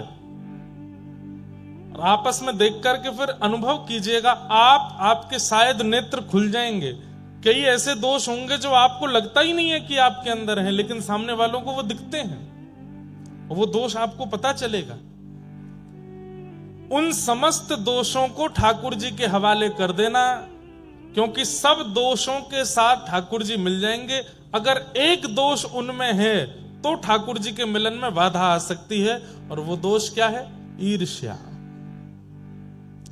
अगर सामने वाले ने लिख दिया कि तुम्हारे अंदर ईर्ष्या भी है, मैंने कभी अनुभव किया था, तो आपको चिंता होनी चाहिए। क्यों? क्योंकि ठाकुर जी मिलेंगे नहीं। नरसिंह मेहता से इतनी ईर्ष्या करते थे सारे जूनागढ़ वासी कि 700 मुद्रा लेकर के द्वारिका जा रहे उन संतों से कह दिया कि जाओ, यहां इस नगर का सबसे बड़ा सेठ नरसिंह है, 1000 मोहर से नीचे की तो वो हुंडी लिखता नहीं है, तुम लोग जाके चरण पकड़ लेना, रोने लग जाना, मूड मारने लगना और कैसे भी करके उनसे हुंडी लिखवा लेना, 700 सोने की मोहर उनके घर में धर देना। संतों ने वैसा ही किया। संतों को देख करके नरसिंह मेहता जी चरण धोने लगे, माला पहनाने लगे। अच्छा, उन मन चले लोगों ने पहले ही बता दिया था कि तुम नरसिंह मेहता के पास जाओगे तो वो तुम्हारे पैर छू करके, धो करके, माला पहना के मनाने का प्रयास करेगा कि तुम हुंडी मत लिखवाओ, लेकिन फिर भी तुम मानना नहीं, लिखवा लेना उससे। नरसिंह मेहता तो बेचारे संतों को देख के प्रणाम करते थे, चरण धोते थे, माला पहनाते थे। संत जन कहने लगे जरूर हमको मनाने की प्रक्रिया चल रही है कि हम हुंडी ना लिखवाएं। संतों ने कहा नरसिंह जी हमारा एक काम कर दीजिए। बोले क्या? हमको द्वारिका जाना है, बीच में बड़े लुटेरे और चोर उचक्के मिलते हैं, हमारा धन लूट लेंगे, हमारी पूरे विश्व भारत की यात्रा पूरी हो रही है, द्वारिका में हमको भंडारा करना है, ये 700 सोने की मोहर जैसे तैसे हमने बचाई है, इनको रख लीजिए, हुंडी लिख दीजिए। आपका कोई सेठ वहां हो या आपका कोई सेवक द्वारिका में हो, हम उसको जाके दिखा देंगे, वो हमको वहां 700 सोने की मोहर दे देगा, तो हम वहां अपना भंडारा कर लेंगे। नरसिंह मेहता जी बोले आपको मुझे देख के लगता है कि मैं हुंडी लिखता हूंगा? बोले हुंडी लिखने वाले आप जैसे ही होते हैं, वो ऐसे बन के रहते हैं कि कोई उनसे हुंडी लिखवा ना पावे। ये आपकी फटी धोती और आपके तन की स्थिति से हम बहकने वाले नहीं हैं, हमारी हुंडी लिखिए। इतना पीछे पड़ गए संत जन, नरसिंह मेहता रोने लगे, मेरी कोई गद्दी नहीं है द्वारिका में, अरे मैं किसी को नहीं जानता सिवाय एक के। बोले किसको जानते हो? बोले वहां सांवरिया सेठ हैं, वो द्वारिकाधीश को बोल रहे थे, केवल उन्हीं को जान। बोले उन्हीं के नाम से लिख दो। नरसिंह मेहता बोले इस बात पर मुझे विश्वास भी है कि वो इनको दे देंगे, लेकिन मैं ये कैसे करूं? मैं ठाकुर जी पे कैसे थोप सकता हूं?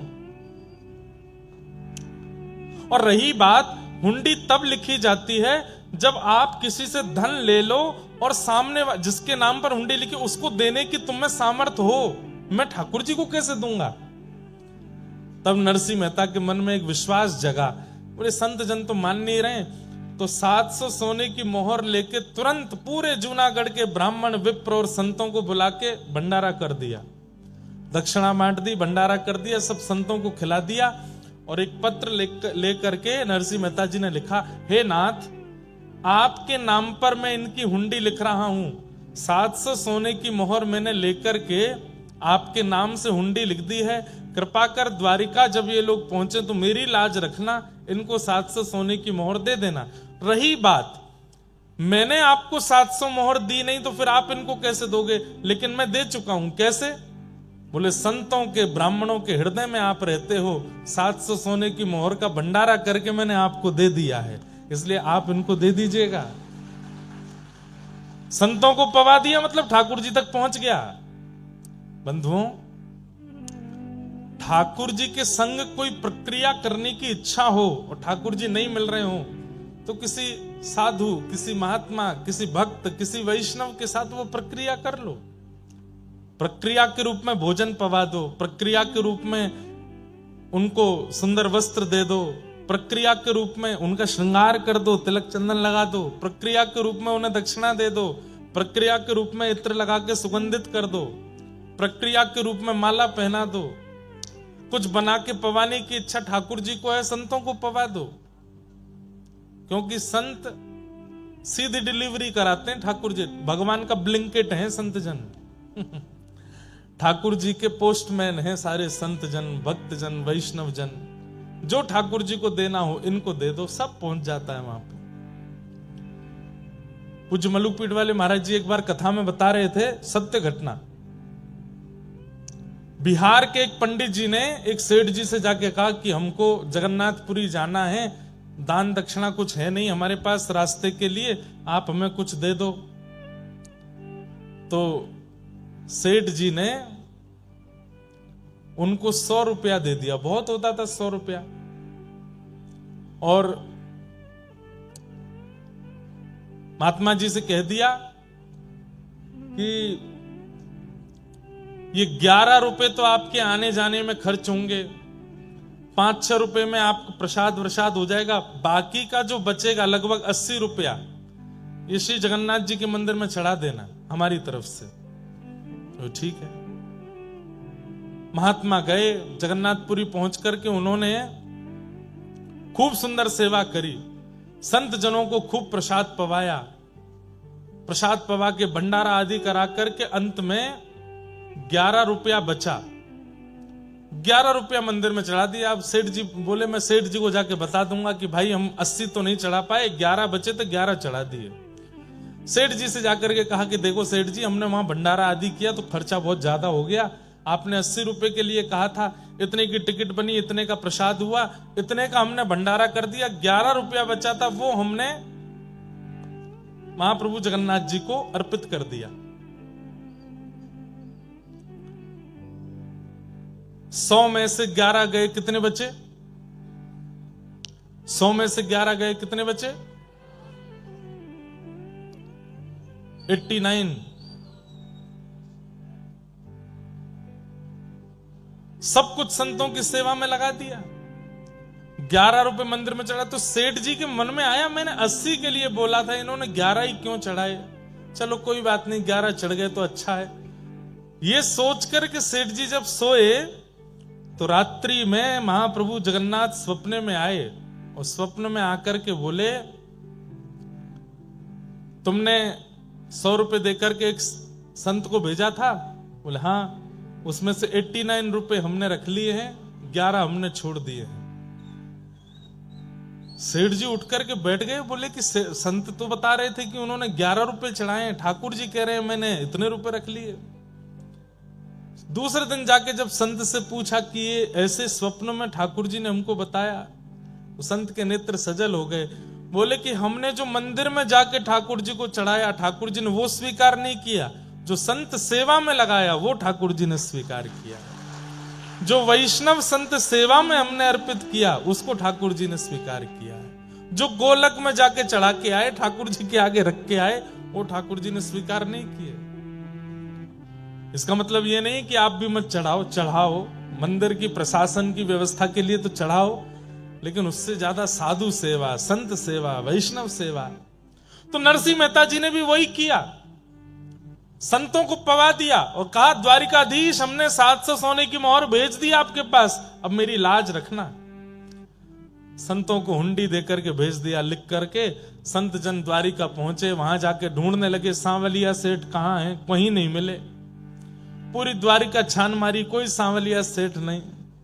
आधी रात जब हुई, संत जन जब रोने लगे गोमती तट पर जाकर के, आहा, अब हम भक्तमाल जी रखी नहीं है, नहीं तो मैं वो छप्पे पढ़ के सुनाता। इतना सुंदर है, श्री प्रियादास जी ने इतनी सुंदर टीका करी है।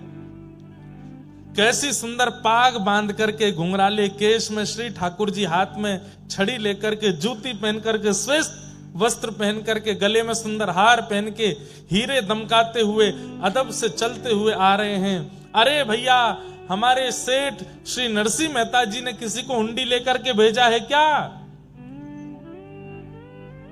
जैसे ही नरसिंह मेहता का नाम सुना, संत जन उठ गए, बोले भैया तुम कौन? बोले हम सांवरिया सेठ। आहा, दर्शन करके सब नतमस्तक हो गए। हुंडी जैसे ही, वो लिखी हुई हुंडी जैसे ही दी, पढ़ करके ठाकुर जी ने अपने सिर से लगाया और कहा कि महाराज आप लोग कितने भाग्यशाली हैं। बोले क्यों? हमारे नरसिंह जी के दर्शन करके आए हो। बोले नरसिंह जी देखने में तो बड़े सामान्य लगते हैं और आप उनके सेवक हो, आप इतने अद्भुत लगते हो। बोले मेरे जैसे सेवक हजारों हैं उनके, नरसिंह जी तो बड़े अद्भुत हैं। 700 सोने की मोहर तुरंत पकड़ा दी। बोले ये 700 सोने की मोहर तो आपकी, जो आपने दी थी वो है, इसके अलावा आप मेरे सेठ जी के यहां से आए हो तो मैं कोई कमी नहीं छोड़ना चाहता। लेकर के गए सोने की थाली में भोजन, खूब सुंदर सुंदर पकवान पवाए, संत सेवा कराई, खूब दक्षिणा ऊपर से प्रदान कर दी। संत जन बड़े प्रसन्न हुए। ठाकुर जी ने उल्टा पत्र लिखा और कहा, हे नरसिंह जी, संसार ने मुझे चोर कह करके बुलाया, संसार ने मुझे ये कह करके बुलाया, संसार ने मुझे इतने इतने लालचन लगाए, लेकिन आप कितने अच्छे हैं, आपने मुझे सेठ कह करके पुकारा, सांवरिया सेठ। मैं आपसे बहुत प्रेम करता हूं, जल्द ही आपसे मिलूंगा। ऐसा पत्र लिख करके ठाकुर जी ने संतों के द्वारा भिजवाया, जाओ हमारे सेठ जी को दे देना। नरसिंह मेहता के पास जैसे ही संत पहुंचे, नरसिंह मेहता बोले अब पिटाई होगी। क्यों? इनको 700 सोने की मोहर मिली नहीं होगी द्वारिका में, तभी मारने आए हैं मुझे। लौट करके संत जन आए, नरसिंह मेहता बोले भगवान मुझे क्षमा कर दो। बोले क्यों, आपको मोहर मिल गई? बोले 700 सोने की मोहर तो मिल गई, हमारा संत वो भी हो गया, ऊपर से तुम्हारे वो सेवक ने इतनी दक्षिणा दी हमको, सोने की थाली, सोने की कटोरी, सोने की चम्मच, अरे सब कुछ प्रदान किया। अरे नरसिंह मेहता जी, तुम्हारा वो सेवक इतना सुंदर था, क्या बताएं उसके रूप की। सफेद धोती, सफेद अचकन, सफेद पगड़ी, सफेद बेंत, ऐसी सुंदर उसकी जूती।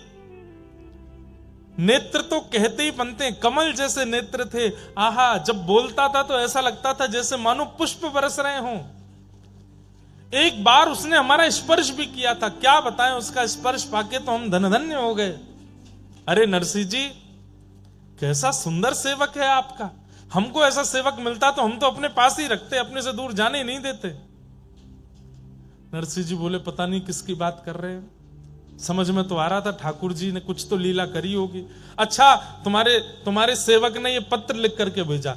जैसे ही पत्र पढ़ा नरसिंह मेहता ने और अंत में पढ़ा कि मैं तुमसे बहुत प्रेम करता हूं, जल्दी मिलूंगा, ये पढ़ करके नरसिंह मेहता तो रोने लगे। ईर्ष्यालु देखते रह गए और यहां ठाकुर जी ने नरसिंह मेहता पर कृपा कर दी। इसलिए बंधुओं, कोई दोष जीवन में आ जाए चलेगा, आपके अंदर काम है कोई बात नहीं, कथा सुनना शुरू करो, नाम जप करना शुरू करो, नष्ट हो जाएगा। क्रोध है धीरे धीरे वो भी शांत हो जाएगा, मोह है वो भी धीरे धीरे चला जाएगा, लोभ है धीरे धीरे वो भी नष्ट हो जाएगा। कथाएं आदि सुनना शुरू कर दो, सत्संग करो। लेकिन ईर्ष्या है तो मेहनत ज्यादा करनी पड़ेगी, क्योंकि ईर्ष्या ठाकुर जी को प्रिय नहीं है। और दुर्भाग्य की बात है कि ईर्ष्या लगभग मानवों के अंदर होती है, लगभग। अभी कोई आपसे ज्यादा सुंदर कपड़े पहन के आ जाए, हो जाएगी ईर्ष्या। हम कथा में इतने साधारण बन के आ रहे हैं, ये इतना बढ़िया पहन के आ रहा है। हमसे बढ़िया कोई खाने लगे, कमाने लगे, हमसे बढ़िया कोई कुछ प्राप्त कर ले, हमसे बढ़िया घर बना ले, हमसे बढ़िया बच्चे हो जाएं, सब में ईर्ष्या हमारे चित्त में आती है। ईर्ष्या ये कष्ट का कारण। अरे आप लोग तो संसार की बात कर रहे हैं, हम व्यासपीठ में बैठ के कथा करते हैं, कथा करने वालों से ईर्ष्या हो जाती है लोगों को। ऐसी ऐसी ईर्ष्या के लोग हैं। लेकिन ईर्ष्यालु व्यक्ति इस बात को प्रमाण दे रहा है कि मैं कभी ठाकुर जी से नहीं मिल पाऊंगा, इसलिए वो ईर्ष्या को प्रधानता दे रहा है। इसलिए हमारी प्रार्थना, ईर्ष्या चित्त में मत लाइए। निर्मत्सराणाम सताम वैद्यम वास्तवमत्र वस्तु शिवदम तापत्रयोन्मूलनम श्रीमद्भागवते महामुनि कृते किंबा परैरीश्वरः सद्यो हृद्वरुध्यते त्रिकृतभिः शुश्रूषुभिस्तत्क्षणात्। श्रीमद् भागवत की कथा कैसी है? ठाकुर जी से संबंध कराती है। ठाकुर जी से कोई ना कोई संबंध कराती है। बंधुओं, ठाकुर जी से संबंध होना या ठाकुर जी के जनों से संबंध होना, ये दोनों ही कृपा की बात है। आप ठाकुर जी से संबंध नहीं बना पा रहे हो तो ठाकुर जी के जनों से संबंध बनाओ, ठाकुर जी के जनों को ही अपना मान लो, ठाकुर जी के जनों से संबंध बनाओ। आहा, अब कोई हमसे गुरु जी कहे, महाराज जी कहे, पंडित जी कहे, इंद्रेश जी कहे, समझ में आती है। एक बार एक कथा में एक बालक बोला, जीजा जी। मैंने कि यार ये क्या बोल रहे हो? अरे महाराज जी, किशोरी जी हमारी बहन हैं और श्री लाल जी हमारे जीजा जी हैं। आप वृंदावन वासी हो, लाल जी के सखा हो, तो आप भी हमारे जीजा जी। मैंने कहा बहुत बढ़िया। हमने की साले साहब सेवा करने आ जाना। एक जगह और अद्भुत हुआ, नाथ द्वारा दर्शन करने के लिए मैं गया, तो वहां जैसे मैं पहुंचा तो एक बालक मुझसे बोला, नाना जी प्रणाम। मैंने की यार तेने नाना जी कही मुझसे? बोले कि हाँ महाराज जी, मेरी माता जी रोज आपकी कथा सुनती हैं, तो उन्होंने विचार किया कि मेरी गुरु भावना तो बन नहीं पा रही है, तो मैं इनको पिता मान लेती हूं अपना। जय हो महाराज जी, धन्यवाद। श्री वृंदावन बिहारी लाल की, श्री राधा रमण लाल की, श्री राधा रसिक बिहारी लाल की, श्री जटेरी धाम की, स्वामी श्री हरदास जी महाराज की।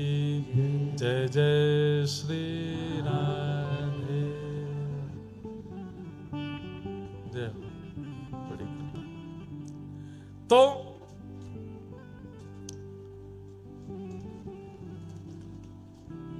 हरिजन संगे हरि उर आने, गिरधर जब अपनों करी जाने। सब लोग इधर देखो, ध्यान से सुनो। तो हमसे बोले, महाराज जी हमारी माता जी कथा सुनती हैं, उनकी आपके प्रति गुरु बुद्धि तो बन नहीं पाई, लेकिन आपकी कथा सुन के बहुत कुछ सीखा है। तो हमने कि तो फिर क्या? बोले गुरु नहीं मान पाई तो वो आपको पिताजी मानती हैं। मैंने ये आपकी माता जी की उम्र कितनी है? बोले 55 की हो गई। मैंने कि 55 की माता जी, वो 28 साल के पिताजी? तो बोले कि अब आपने ही कहा था कि हरिजनों से संबंध मानो, तो हमारी माता जी आपको पिताजी मानती हैं, तो उस नाते से आप हमारे नाना जी हुए। मैंने कहा बहुत बढ़िया। मैं तुम्हारे भी बाल बच्चे हो गए क्या? तो बोले हाँ जल्दी कृपा होने वाली है। मैंने कि वो बड़ा हो जाए तो वो परनाना बोलेगा हमको। तो अच्छा है, हरिजनों से संबंध रखो, हरिजनों को अपना संबंधी मानो। अरे जिन भक्तों के आप चरित्र सुनते हो ना, इनको ही अपना संबंधी मान लो। इनके संबंध की कहानी से ठाकुर जी आपको प्राप्त हो जाएंगे। मीराबाई मेरी बाईसा, मेरी बहन है। श्री सूरदास जी मेरे काका जी हैं। श्री कुम्मन दास जी मेरे चाचा हैं। श्री गोस्वामी तुलसीदास जी हमारे बड़े पिताजी हैं। ऐसे करके सबको संबंध, और ये गोपनीय रखने हैं, सबको बताने नहीं है। इन सबसे संबंध, भक्तों से संबंध बना लिया जाए तो फिर ठाकुर जी आपसे संबंध बनाएंगे। आपको ठाकुर जी से नहीं बनाना पड़ेगा। अभी आप कहते हो ठाकुर जी आप मेरे लाला हो, ठाकुर जी आप मेरे पति हो, ठाकुर जी आप मेरे ये हो। आप कह रहे हो, ठाकुर जी मान रहे हैं कि नहीं इसका नहीं पता। ठाकुर जी माने उसका पता कैसे चलेगा? तो बोले भक्तों से संबंध बनाओ। भक्तों से आपका संबंध बन गया तो ठाकुर जी आपसे संबंध बनाएंगे, ठाकुर जी आपको अपना कुछ बनाएंगे। वैद्यम वास्तवमत्र वस्तु शिवदम, श्रीमद् भागवत ठाकुर जी के प्रति संबंध को प्रगाढ़ करती है, कल्याणकारी संबंध कराती है। तापत्रयोन्मूलनम, कथा सुनने वाले को फिर जीवन में कभी कष्ट का अनुभव नहीं होता। श्रीमद् भागवते महामुनि कृते किंबा परैरीश्वरः सद्यो हृद्यवरुध्यते त्रिकृतिभिः शुश्रूषुभिस्तत्क्षणात्। ऐसी भागवत की कथा को हम बारंबार प्रणाम करते हैं, बारंबार वंदन करते हैं। नैमिषारण्य क्षेत्र में 88,000 सौनिकादि ऋषियों ने सूत जी से 6 प्रश्न किए और इन्हीं 6 प्रश्नों के उत्तर में सूत जी कथा कहना प्रारंभ करते हैं। अनेक विषयों का उत्तर देते हुए श्री सूत जी महाराज ने भागवत की रचना का प्रसंग बताया। बहुत ध्यान से सुनिएगा।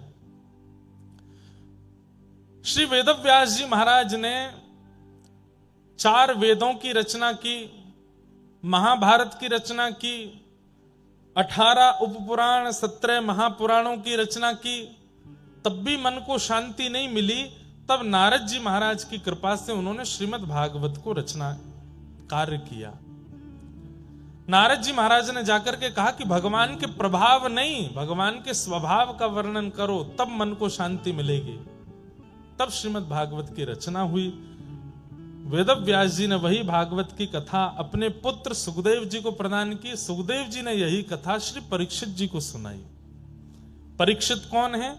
पांडवों के वंशधर। इन परीक्षित जी को 7 दिन में मरने का श्राप लगा। सौनकादि ऋषियों ने पूछा ऐसा क्या हुआ कि इनको 7 दिन में मरने का श्राप लगा? तो यहां महाभारत का थोड़ा प्रसंग सुनाया गया। पाहि पाहि महायोगिन देव देव जगतपते नान्यम तद्भयं पश्ये यत्र मृत्यु परस्परम।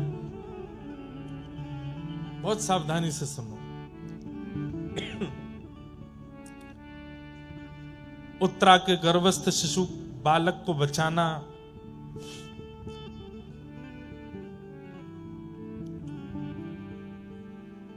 गुरुपुत्र अश्वत्थामा को भरी सभा में अपमानित करना, उसकी मणि को हरण करके निकाल लेना, ये आदि आदि कथाएं यहां पर सुनाई गई। एक प्रकार से पांडवों का युद्ध विजय करा करके और थोड़े बहुत जो कार्य थे उनको समाप्त करके भगवान पांडवों को हस्तिनापुर का राजा बना के द्वारिका प्रस्थान कर रहे हैं। अब हम यहां से कथा सुनेंगे। द्वारिका को जैसे ही जाने लगे तो कुंती ने भगवान के रथ को रोक लिया। कुंती कौन है? भगवान की बुआ। बोले नाथ आप जा रहे हो? बोले बुआ अब देखो युधिष्ठिर राजा हो गया हस्तिनापुर का, आप लोगों का कष्ट खत्म हो गया। अब तक आप लोगों ने इतनी पीड़ाएं सही, वनवास करना पड़ा, सब कुछ सहना पड़ा, अब सब कुछ समाप्त हो गया है। अब आपका राज्य आपके पास आ गया है, महाभारत का युद्ध आप जीत गए हो, अब सब अच्छा आनंद में हो गया, अब मुझे आज्ञा दो, मुझे जाने दो। कुंती ने कहा 2 मिनट नीचे आइए, मुझे आपसे बात करनी है, फिर चले जाना। श्रीमद् भागवत की सबसे पहली स्तुति है कुंती स्तुति, और कुंती ने भगवान से जो बात कही है वो बहुत ध्यान से सुनिएगा। नमस्ये पुरुषं त्वाद्यं ईश्वरं प्रकृते परं अलक्ष्यं सर्वभूतानां अन्तर्बहिरवस्थितम्। जैसे ही ठाकुर जी रथ से नीचे उतरे, कुंती बुआ ने तुरंत ठाकुर जी को साष्टांग प्रणाम किया। ठाकुर जी 4 कदम पीछे हट गए। बुआ ये क्या कर रही हो आप? मैं भतीजा हूं आपका, मुझे आपको प्रणाम करना चाहिए, आप मुझे क्यों प्रणाम कर रही हो? कुंती बुआ बोली परमात्मा को प्रणाम करना चाहिए और मुझे पता है कि आप परमात्मा हो। मैं परमात्मा हूं? बोले हाँ। जोर से ठाकुर जी हंसने लगे, मैं परमात्मा हूं। बोले हाँ तुम परमात्मा हो, मैं जानती हूं। अच्छा मैं परमात्मा हूं तो फिर मेरे द्वारिका जाने पर आप रो क्यों रही हो? क्यों? बोले परमात्मा तो सब जगह रहता है, वो द्वारिका में भी है, हस्तिनापुर में भी है, वृंदावन में भी है, गोकुल में भी है, मथुरा में भी है, अलवर में भी है, जयपुर में भी है। परमात्मा कोई एक स्थान पर तो रहता नहीं, परमात्मा तो सब जगह रहता है। और आप मुझे अगर परमात्मा कह रही हो तो मेरे द्वारिका गमन पर इतना रुदन क्यों कर रही हो? परमात्मा तो सब जगह है, देख लीजिए मुझे। कुंती कहती है यही तो बात है, हो तो आप सब जगह पर इतनी आसानी से दिखते नहीं हो। क्यों नहीं दिखता? अब कुंती दूसरे श्लोक में कह रही है कि माया जवनिका छन्न आज्ञा दोक्षजमव्ययम्। बहुत दिन बाद हम कुंती स्तुति कह रहे हैं, ध्यान से सुनिएगा कि माया जवनिका छन्न आज्ञा दोक्षजमव्ययम् न लक्ष्य से मूढ़ दृशा नटो नाट्य धरो यथा। कुंती कह रही है आप परमात्मा हो, सब जगह हो, लेकिन दिखते क्यों नहीं हो? माया के कारण। माया समझते हैं? संसार की हर वो वस्तु जो आपको अपनी ओर आकर्षित करती है वो माया है। मोबाइल फोन भी माया है, गाड़ी भी माया है, व्यक्ति भी माया है, खाने के व्यंजन भी माया है, पहनने के वस्त्र भी माया है। हर वो वस्तु जो ठाकुर जी से दूर करके अपनी ओर आकर्षित करती है वो माया कहलाती है। लेकिन किसी वस्तु के सामीप्य में रह के भी ठाकुर जी से दूरी ना बन रही हो तो वो माया नहीं हो सकती। आप 1.5 करोड़ की गाड़ी में बैठे हो, लेकिन गाड़ी में बैठ करके भी वृंदावन की याद में रो रहे हो तो आप माया की चपेट में नहीं हो। आप 56 भोग के बीच में बैठ करके भी जीव में स्वाद नहीं आने दे रहे हो और केवल श्री वृंदावन श्री वृंदावन श्री वृंदावन कह करके आनंदित हो रहे हो तो आप माया के चपेटे में नहीं हो। आप 2 लाख 2.5 लाख का फोन पास में रख करके भी केवल कथा श्रवण करते हो तो आप माया के चपेटे में नहीं हो। आप गले में स्वर्ण पहन के, हाथों में स्वर्ण और हीरा धारण करके भी अगर भगवान की भक्ति में लीन रहते हो तो आप माया के चपेटे में नहीं हो। और एक बात बोलें, मायावी व्यक्ति अलग ही दिख जाता है। उसके सिर पर कृष्ण नहीं सवार होते, उसके सिर पर धन, उसके सिर पर ऐश्वर्य, उसके सिर पर नाम, उसके सिर पर अभिमान, ये सब सवार रहता है। वो मायावी व्यक्ति है, माया के चपेटे में है। और जो माया के चपेटे में आ जाता है उसको सब जगह होते हुए भी ठाकुर जी नहीं दिखते, उसको मंदिर में भी ठाकुर जी नहीं दिखते। एक बार एक व्यक्ति मेरे साथ श्रीनाथ जी दर्शन करने गया, नाथ द्वार। मेरी श्रीनाथ जी के दर्शन में मुझे बहुत सुख मिलता है, सब जगह ही मिलता है, पर राधा रमण जी, श्रीनाथ जी, तिरुपति बालाजी कुछ स्थान है जहां पर मैं स्थिर हो जाता हूं। अब श्रीनाथ जी दर्शन करने के बाद मेरे नेत्र तो सजल हो गए। बाहर आकर के थोड़ी देर में मौन रहा। थोड़ी देर बाद वो व्यक्ति क्या बोलता है, महाराज जी वो श्रीनाथ जी की ठोड़ी पे जो हीरा था कम से कम 5-6 लाख का तो होगा। गले में जो हार पहन रखे थे 12-13 लाख के तो होंगे। मैंने कि यहां करके भी तुमको वही दिखा। जाकी रही भावना जैसी, प्रभु मूरत देखी तिन तैसी। प्रॉपर्टी डीलर होते हैं ना, वो दुनिया के किसी कोने में चले जाएंगे, यहां जमीन के भाव कितने होंगे भैया, वो यही काम करते रहते हैं। कामी व्यक्ति जहां जाता है वहां काम दिख जाता है। धनवान व्यक्ति जहां जाता है उसको वहां धनी धन दिखता रहता है। हमारे साथ एक पंडित जी रहते थे पहले, अब नहीं रहते, वो अब ज्यादा व्यस्त हो गए। वो जहां जाते, महाराज जी घर कितने का होगा ये कमरा कम से कम 20-22 लाख का तो बना होगा है, ये टेबल कम से कम इतने की तो आई हो, मैं तुमको खरीदनी है क्या? अब हम तो घरों में जाते रहते, तो ये थोड़ी है, तो सब जगह वही देखना। कई लोगों को देखा गया वो कथा में आकर के भी कथा नहीं सुनते। वो कथा में आकर यहाँ पे ये कमी है, यहाँ पे ये कमी है, व्यास जी भजन ही नहीं गा रहे हैं, 1.5 घंटा हो गया है, कोई चुटकुल्ला नहीं सुना रहे हैं, तो ठाका मार के हंसे न, कोई टोना टोटका तो बताते ही नहीं है। जीवन में संकट चल रहे हो, उनसे कैसे निवृत्ति की जाए, कुछ तो बताओ। भावना जैसी होती है, परिस्थिति वैसी अनुभव देने लगती है।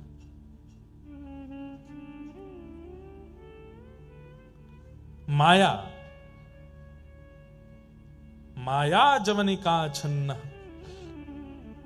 एक बात बोले आपको, वस्तु का त्याग करने वाला त्यागी नहीं माना जाता, वस्तु के संग रहते हुए भी उस वस्तु में आसक्त ना होने वाला वो त्यागी माना जाता है। पत्नी छोड़ दिए, बच्चे छोड़ दिए, घर छोड़ दिया, परिवार छोड़ दिया, संपत्ति छोड़ दिया, रहने लगे पहाड़ी के ऊपर जाके, लेकिन रोज रोते हैं, क्यों? पत्नी की याद आ रही है, बच्चों की याद आ रही है, मैंने करोड़ों कमाया था, सब छोड़ छाड़ के आना पड़ा। वो त्यागी है। लेकिन पत्नी भी है, बच्चे भी हैं, संपत्ति भी है, गाड़ी भी है, घोड़ा भी है, सब कुछ है, लेकिन रहता है विरक्त, वो त्यागी है। हम गृहस्थाश्रमी हैं, यहां जितने भी बैठे हैं लगभग, हम गृहस्थाश्रमियों को आश्रम नहीं छोड़ना है, पत्नी बच्चे नहीं छोड़ने हैं, पर हां जितनी आसक्ति उन सब में है उतनी श्री कृष्ण में कर लेनी है। हमारा वही त्याग हो जाएगा, वही विरक्ति हो जाएगी, वही वैराग्य है हमारे लिए। जितना प्रेम से बालक को हृदय से लगाते हैं, जितने प्रेम से पत्नी को निहारते हैं, जितनी ममता से धन गिनते हैं, ये सब जिस दिन भक्ति में होने लगेगा, जैसे ठाकुर जी को सुबह उठाते ही उसी प्रकार हृदय से लगावें जैसे अपने बालक को लगाया हो, जैसे पत्नी को प्रेम भर के देखते हैं ऐसे ठाकुर जी को देखने लग जाएं, जैसे पैसे गिनने में सतर्क रहते हैं ऐसे नाम जप में सतर्क हो जाएं, बस हो गई विरक्ति। यही विरक्ति है, यही त्याग है। सब छोड़ के जाने की आवश्यकता नहीं है।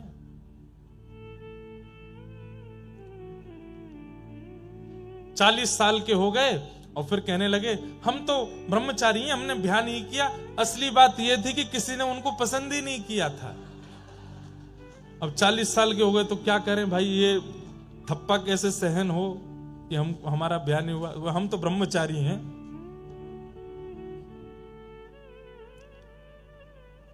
घर छोड़ करके बाहर रहने लगे, घर वालों ने निकाल दिया। और बोले अब ये कैसे सहन हो गए, घर वालों ने निकाल दिया तो फिर क्या लगा लिया? बोले हमने तो त्याग कर दिया घर का, त्यागी हो गए, महात्मा हो गए। हम गुलाब जामुन नहीं खाते, हम रसगुल्ला नहीं खाते, खाने को मिलता नहीं है, ये बताओ ना। विदेश जाना अपराध है, समुद्र लांघना गलत बात है। अब खुद को वीजा नहीं मिला था कभी, इसलिए सबके लिए ऐसा बोल रहे हो। बड़े विचित्र हैं संसार,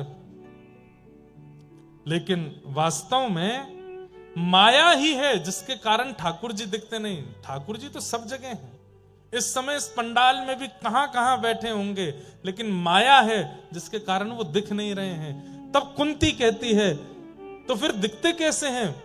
बोले जैसे कठपुतली का नृत्य होता है ठाकुर जी, तो कठपुतली नाचती है, गाती है, हंसती है, खेलती है, सब कुछ कठपुतली करती है और दर्शनार्थी ताली बजाते हैं, अरे देखो कठपुतली नाच रही है, कठपुतली हंस रही है, कठपुतली रो रही है।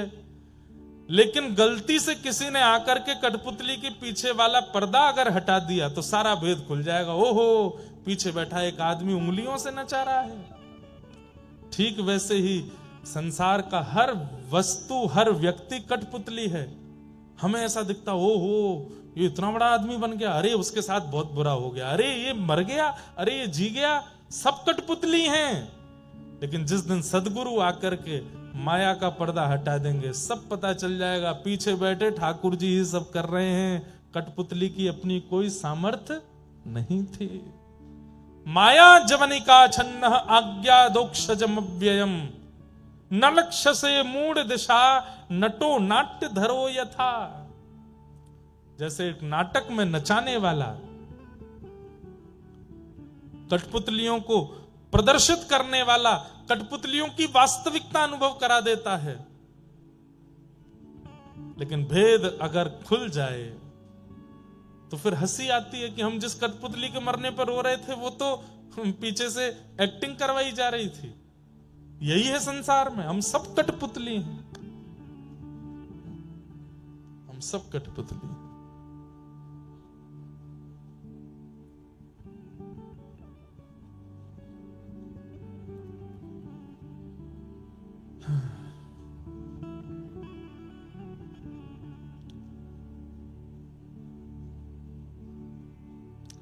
जैसे राखो तैसे रहूं,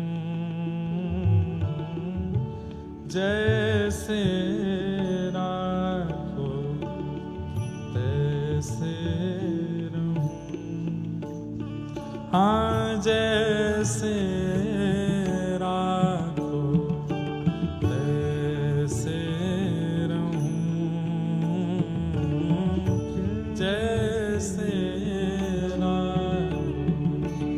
नाथ, आप जैसे चाहोगे हम वैसे रहेंगे। मारा गिरधर लाल थारो नचायो नाचूं रे, मारा गिरधर लाल।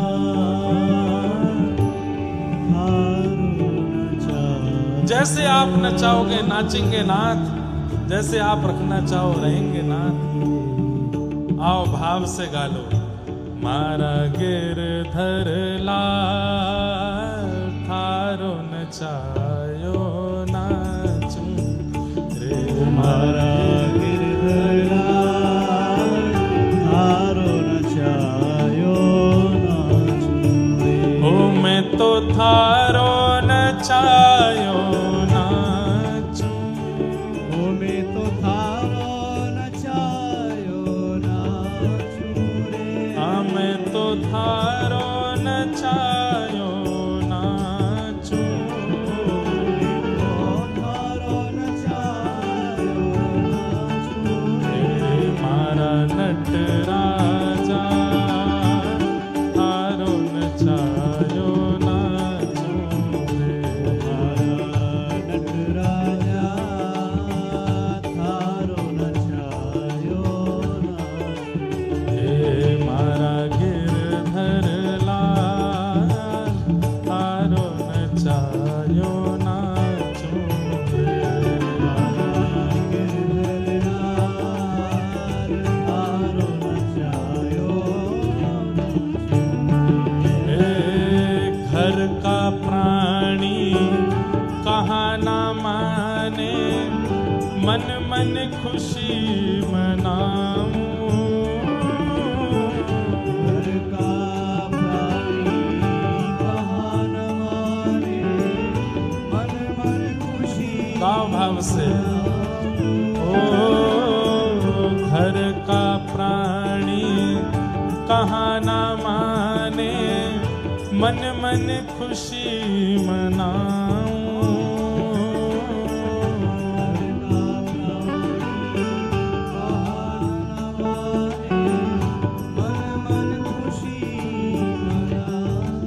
ओ थारे इस मंगल विधान में,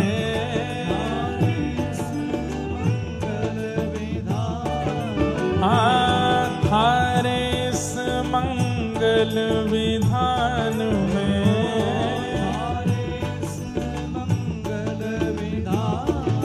मैं काहे टांग अड़ाऊं अड़ाऊं, मारा गिरधर लाल थारो नचायो नाचूं रे, मारा गिरधर लाल थारो नचायो नाचूं रे, मारा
लकड़ी जो गिर जाऊं,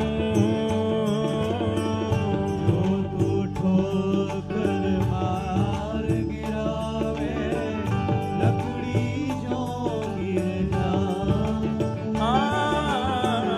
जो तू ठोकर मार गिरावे, लकड़ी जो गिर जाऊं। जो ठोकर मार गिरावे, लकड़ी जो गिर जाऊं। ओ जो तू माथे ऊपर बिठावे, ऊपर बिठावे, जो तू माथे ऊपर बिठावे, माथे ऊपर बिठावे। मैं तो भी ना शर्माऊं, हमारा गिरधर लाल थारो नचायो नाचूं। हमारा गिरधर लाल थारो नचायो हे मारा गिरधर लाल थारो नचायो नाचूं रे। हमारा गिरधर लाल थारो नचायो नाचूं रे। हे मारा नटराजा थारो नचायो नाचूं रे। नटराजा थारो नचायो नाचूं रे। हे उल्टा सुलटा जो कछु कर ले, मंगल रूप लखाऊं। उल्टा सुलटा जो कछु कर ले, मंगल रूप लखाऊं।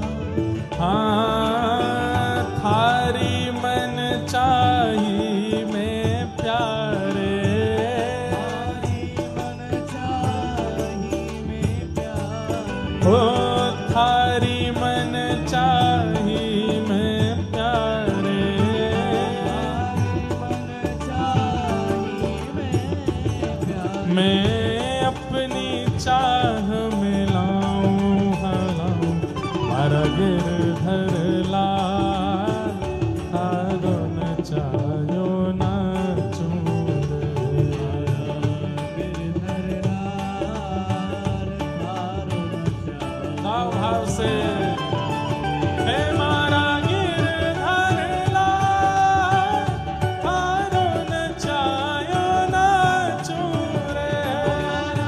गिरधर लाल थारो नचायो नाचूं रे। ओ मैं तो थारो नचायो नाचूं।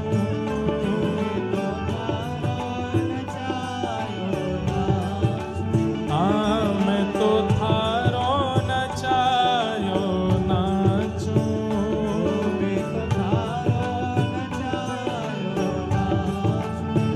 हे मारा गिरधर लाल थारो नचायो नाचूं रे।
मैं तो थारो नचायो नाचूं,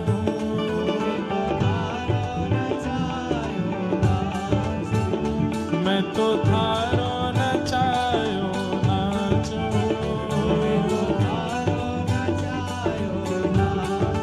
हे मारा गिरधर लाल थारो नचायो नाचूं रे।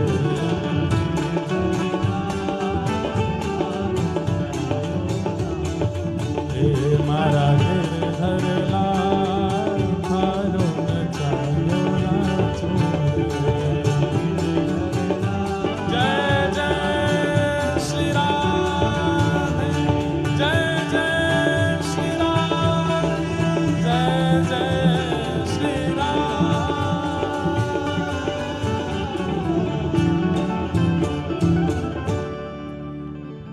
जो तू तन को रोग लगावे, ओढ़ सिरख सो जाऊं।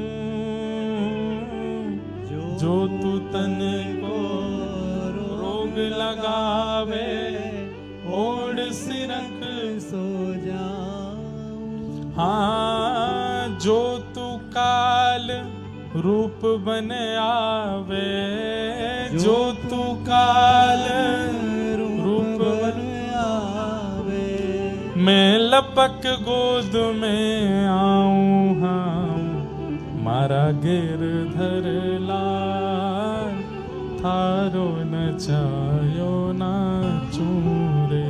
मारा गिरधर लाल थारो नचायो। वो एक लाली कोई चित्र दिखा रही है पीछे से, हाँ इनसे ये ले लो और मंच पे पहुंचवा दो। मारा गिरधर लाल थारो नचायो नाचो। इसका मतलब ये नहीं है कि आप भांगड़ा करो उस पे, आप कथक करो या आप भरतनाट्यम करो या आप हाथ पैर चलाओ, वो नाचना नहीं है ये। यहां नाचने का मतलब जीवन रूपी इस मंच पर आप जैसे मेरे साथ करना चाहो नाथ, मैं नाचने को तैयार हूं। आप चाहे जैसे नचा। अभी रख लो भैया, देना विश्राम में। घर का प्राणी कहाँ ना माने, मन मन खुशी मनाऊं। घर का प्राणी कहाँ हमें बहुत अच्छा लगता है ये भाव। मन मन खुशी मना। अच्छी बात है, घर के लोग आपकी बात नहीं मानते, बात मानने लगेंगे तो उनमें ममता हो जाएगी। नहीं मानते आपकी बात, आप कहते हो कथा में जाना, बिल्कुल नहीं जाना। घर पे बैठे सुनो, यूट्यूब पे आ रही है कथा, क्या करना पंडाल में जाके सुनोगे। बारिश का मौसम, हवा चल रही है, घर पे बैठे रहो। अच्छी बात है, घर के लोग आपको बार बार आपकी बात नहीं मानते, नहीं तो उनके प्रति ममता हो जाएगी। थारे इस मंगल विधान में, थारे इस मंगल विधान में मैं काहे टांग अड़ाऊं हाणाऊं। मारा गिरधर लाल थारो नचायो नाचूं रे। मारा गिरधर लाल थारो नचायो नाचूं रे। और जो तू ठोकर मार गिरावे, लकड़ी जो गिर जाऊं। जो ठोकर मार गिरावे, लकड़ी जो गिर जा। लकड़ी गिरती है, लकड़ी जब गिरती है तो ऐसा नहीं है कि हाथ पैर लगा के रोकने का प्रयास करती हूँ, गिरती है तो गिर ही जाती है। हे नाथ, अगर आप गिराओगे तो हम गिर जाएंगे, लेकिन जो तू माथे ऊपर बिठावे, जो तू माथे ऊपर बिठा, मैं तो भी ना शर्माऊं शर्माऊं। मारा गिरधर लाल थारो नचायो नाचूं रे। मारा गिरधर लाल थारो न लक्ष्य से मूड दृशा नटो नाट्य धरो यथा। वही बात कुंती यहाँ कह रही है कि नाथ, इस संसार में सब कठपुतली की तरह नाच रहे हैं। हमें लगता है कोई धनवान हो गया, कोई कलेक्टर हो गया, कोई एसडीएम हो गया, कोई डीएम हो गया, कोई महाराज जी हो गया, कोई संत हो गया, कोई व्यसनी हो गया, कोई पापी हो गया। लेकिन वास्तविक में ये सब कठपुतलियां आपकी, आप नचा रहे हो। और ये माया दूर करने वाले सदगुरु होते हैं। सदगुरु जीवन में आते हैं तो माया का भेद खुल जाता है। कुंती ने भगवान की स्तुति गाई, अंत में भगवान बड़े प्रसन्न हो गए। बोले मैया कुंती बुआ, मैं मान गया कि तुझे पता है कि मैं परमात्मा हूं। अब मैं परमात्मा हूं, तूने ये सिद्ध कर दिया। अब बता, जीवात्मा परमात्मा से कुछ मांगता है, तू भी मांग ले। जीवात्मा परमात्मा से कुछ मांगता है, तू भी मांग ले। तो कुंती बुआ कहती है मांग लूं? बोले हाँ मांग लो। दोगे? बोले दे दूंगा। बोले पहले वचन दो कि दोगे। ठाकुर जी बोले वचन की क्या आवश्यकता है, मैं कह रहा हूं मैं दूंगा। बोले नहीं, वचन दो, दूंगा। सोच लो। बोले सोच लिया, दूंगा।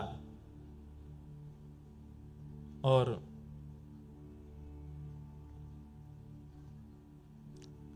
कुंती मांग रही है। क्या मांग रही है?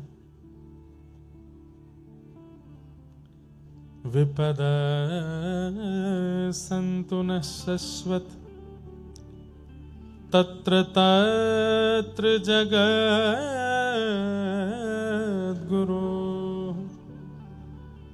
भवतो दर्शनम यत्स्यात् अपुनः भवदर्शनम्।